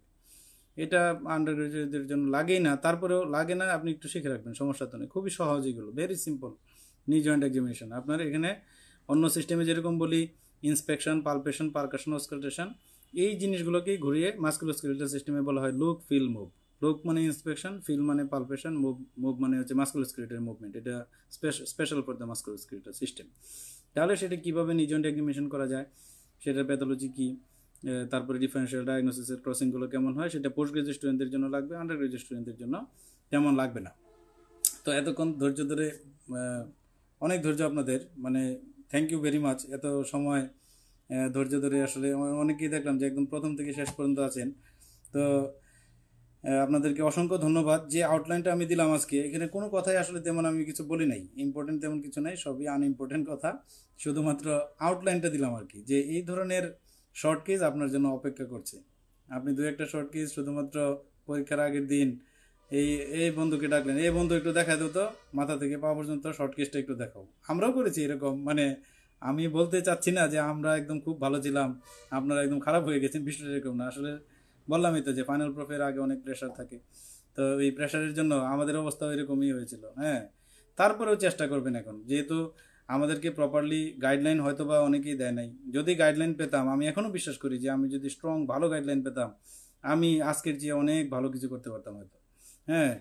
ঠিক আমি বিশ্বাস করি আপনাদেরকে যদি প্রপার গাইডলাইন দেওয়া হয়, আপনারা অনেক ভালো করবেন, আপনাদের ভিতরে সেই মেরিট আছে, আপনারা মেরিটোরিয়াস, কেন পারবেন না, সব কিছু পারেন, এটা পারা তো এত বেশি কঠিন না, বাট আপনাদেরকে প্রপারলি গাইডলাইন দিতে হবে, এবং গাইডলাইনগুলো মনে হয় না দেওয়া হয়, এটাই প্রবলেম। হয়তো বা একটা মেডিকেলে একজন মেডিসিনের ভালো টিচার আছেন, এটা তো আমরা আশা করি না। আমরা চাই যেন বাংলাদেশের সকল মেডিকেল কলেজগুলোতে মেডিসিনের ভালো ভালো টিচার থাকবেন। শুধু নিজে ভালো হলে হবে না, একজন স্যার আছেন খুব ভালো নাম করা, সব ধরনের পৃথিবীর সব ডিগ্রি আছে, আর কত নাম ডাকো না, কিন্তু উনি স্টুডেন্টের জন্য কিছু করেন না, ওই ধরনের ভালো টিচারদেরও আমাদের প্রয়োজন নেই। একটু হার্ড করে, আমি নিজেও টিচার, নিজেকে হার্ড করে বললাম, ঠিক আছে, নিজের গোত্রকে হার্ড করে বললাম যে আমরাও এরকম টিচার চাই যারা স্টুডেন্টদেরকে তার জ্ঞানটাকে 100% বিতরণ করে দেবে। যেমন আমি সবসময় চেষ্টা করি যে আমি যা জানি সব কিছু যেন বলে দিই, মানে কোনো কিছুই রাখবো না আমার ভিতরে। আমার ভিতর থেকে কোনো কেউ যদি কিছু পেয়ে যদি উপকৃত হয়, সে যদি ভালো শিখতে পারে, এটা আমার সোসাইটির জন্য লাভ হবে, আমার নেক্সট জেনারেশনের জন্য লাভ হবে, সবার ভালোর জন্য লাভ হবে। তো আউটলাইন দিলাম, ইনশাল্লাহ প্রতি সপ্তাহে একটা সিস্টেম ডিটেল করার চেষ্টা করব। মানে পড়াশোনাটা এরকমই, মানে আজকে 2 ঘন্টা আলোচনা করলাম বা 2.5 ঘন্টা আলোচনা করলাম, তাই না? কিন্তু আমি যখন আবার কার্ডিওভাস্কুলার সিস্টেম আলোচনা করব, তখনও সেই আবার 2 ঘন্টা আলোচনা। কার্ডিওভাস্কুলার সিস্টেমে শুধু ইন্সপেকশন আলোচনা করব, আবার সেই 2 ঘন্টা আলোচনা। শুধু পালপেশন আলোচনা করব, আবার সেই 2 ঘন্টা আলোচনা। পালপেশনের একটা পয়েন্ট আলোচনা করব, আবার সেই 2 ঘন্টা আলোচনা। মানে এগুলো হচ্ছে স্টেপ ওয়াইজ পড়াশোনা আর কি, মানে আপনি কতটুকু দরকার, তারপরে আপনি সেখান থেকে আপনি আলোচনা করে নেবেন। তো আপনার আন্ডার গ্রাজুয়েট স্টুডেন্টদের জন্য এত কিছু লাগবে না, আমরা একটা সিস্টেম ইনশাল্লাহ প্রতি সপ্তাহে, প্রেফারেবলি আমি আলাপ করেছি মানে রেসপন্সিবল পার্সন যারা আছে এই অনলাইনের ক্লাসগুলো ম্যানেজ করে থাকেন, ওনাদের সাথে আলোচনা করেছি যেন একটা সিস্টেম এই রবিবারেই যেন হয়। রেগুলারিটি সবার ভিতরে যেন থাকে যে রবিবার দিন রাত 9টায় শর্ট কেজের আলোচনা হয়। তো এইভাবে ইনশাল্লাহ সবগুলো সিস্টেম আগামী 6-7 সপ্তাহের ভিতরে আশা করি একদম ডিটেলস আলোচনা আমি করে দিতে পারবো আর কি। আর বাদ বাকিটুকু আপনারা নিজেদের টিচারদের কাছ থেকে শিখবেন, নিজেদের বড় ভাইদের কাছ থেকে শিখবেন, তারপরে বই থেকে পড়বেন, পরে কনফিডেন্স ডেভেলপ করার চেষ্টা করবেন। কারো কোনো প্রশ্ন থাকলে করেন, 4 থেকে 5 মিনিট বা 10 মিনিট আর আলোচনা করি। যদি প্রশ্ন না থাকে তাহলে সামারাইজ করে শেষ করে দিব। অনেক অনেক ধন্যবাদ সবাইকে এত লম্বা সময় থাকার জন্য। কারো কোনো প্রশ্ন না থাকলে আমরা শুরু থেকে একটু রিভিউ করে দিব যে আসলে কি আলোচনা করলাম, মাথায় কিছু আছে না কিছু মনে আছে নাকি সব কিছুই ভুলে গেলাম। আচ্ছা, তাহলে আমি সামারাইজ করা শুরু করি, কারো প্রশ্ন থাকলে আনসার দেব। তাহলে আমাদের আজকের ক্লাস ছিল outline of short কেজেস of medicine for under graduate students. যদিও আন্ডার গ্রাজুয়েট স্টুডেন্টস, কিছু পোস্ট গ্রাজুয়েট কথাবার্তা বলেছি, কারণ পোস্ট গ্রাজুয়েট স্টুডেন্টদের কিন্তু আন্ডার গ্রাজুয়েট নলেজটা ছাড়া পাস হবে না। আচ্ছা, লিস্ট অফ সিস্টেমস আমরা বলেছি general examination, cardiovascular system examination, respiratory system, abdomen. অ্যাবডোমেনকে আর কোনো সিস্টেমে ভাগ করিনি যে এটা গ্যাস্ট্রোইন্টেস্টাইনাল সিস্টেম, জেনারেটরি সিস্টেম, এইভাবে ভাগ করিনি, এজ এ হল অ্যাবডোমেন। তারপরে নার্ভাস সিস্টেম আর হচ্ছে মাস্কুলোস্কেলেটাল সিস্টেম। নেক্সট হচ্ছে জেনারেল এক্সামিনেশনের কী কী পয়েন্ট আছে এটা আমরা আউটলাইন করেছি, কিন্তু কোন পয়েন্টগুলো এমবিবিএসে আলাদা করে শর্ট কেস পারফর্ম করতে হয় সেগুলো আমরা বলেছি। যেমন এনিমিয়াটা একটু পারফর্ম করা লাগতে পারে এমবিবিএসে, জন্ডিস এক্সামিনেশন পারফর্ম করা লাগতে পারে, ইডিমা এক্সামিনেশন পারফর্ম করা লাগতে পারে, তারপরে ক্লাবিং পারফর্ম করা লাগতে পারে। তারপরে আমরা বলেছিলাম যে পালস এক্সামিনেশন করতে দিতে পারেন স্যাররা, ব্লাড প্রেশার এক্সামিনেশন করতে দিতে পারেন, আর lymph nodes, most importantly lymph nodes specially ভাগ করে cervical lymph node, axillary lymph node, এই দুইটা দিতে পারেন। থাইরয়েড গ্ল্যান্ড এক্সামিনেশন করতে দিতে পারেন মাঝে মাঝে। দেন কার্ডিওভাস্কুলার সিস্টেম, কার্ডিওভাস্কুলার সিস্টেমের প্রিকর্ডিয়াম এক্সামিনেশন করতে দিতে পারেন অ্যাজ এ হোল প্রিকর্ডিয়াম। ইন্সপেকশনটা শুধু আলাদা করে দেন না স্যাররা, শুধু পালপেশন আলাদা করে দেন। সেই পালপেশনে আমরা বলেছি apex beat, thrill, palpable P2, left parasternal heave, epigastric pulsation কীভাবে এক্সামিন করতে হয়। পারকাশন কখনোই দেন না, এটা ইউজুয়ালি করা লাগে না।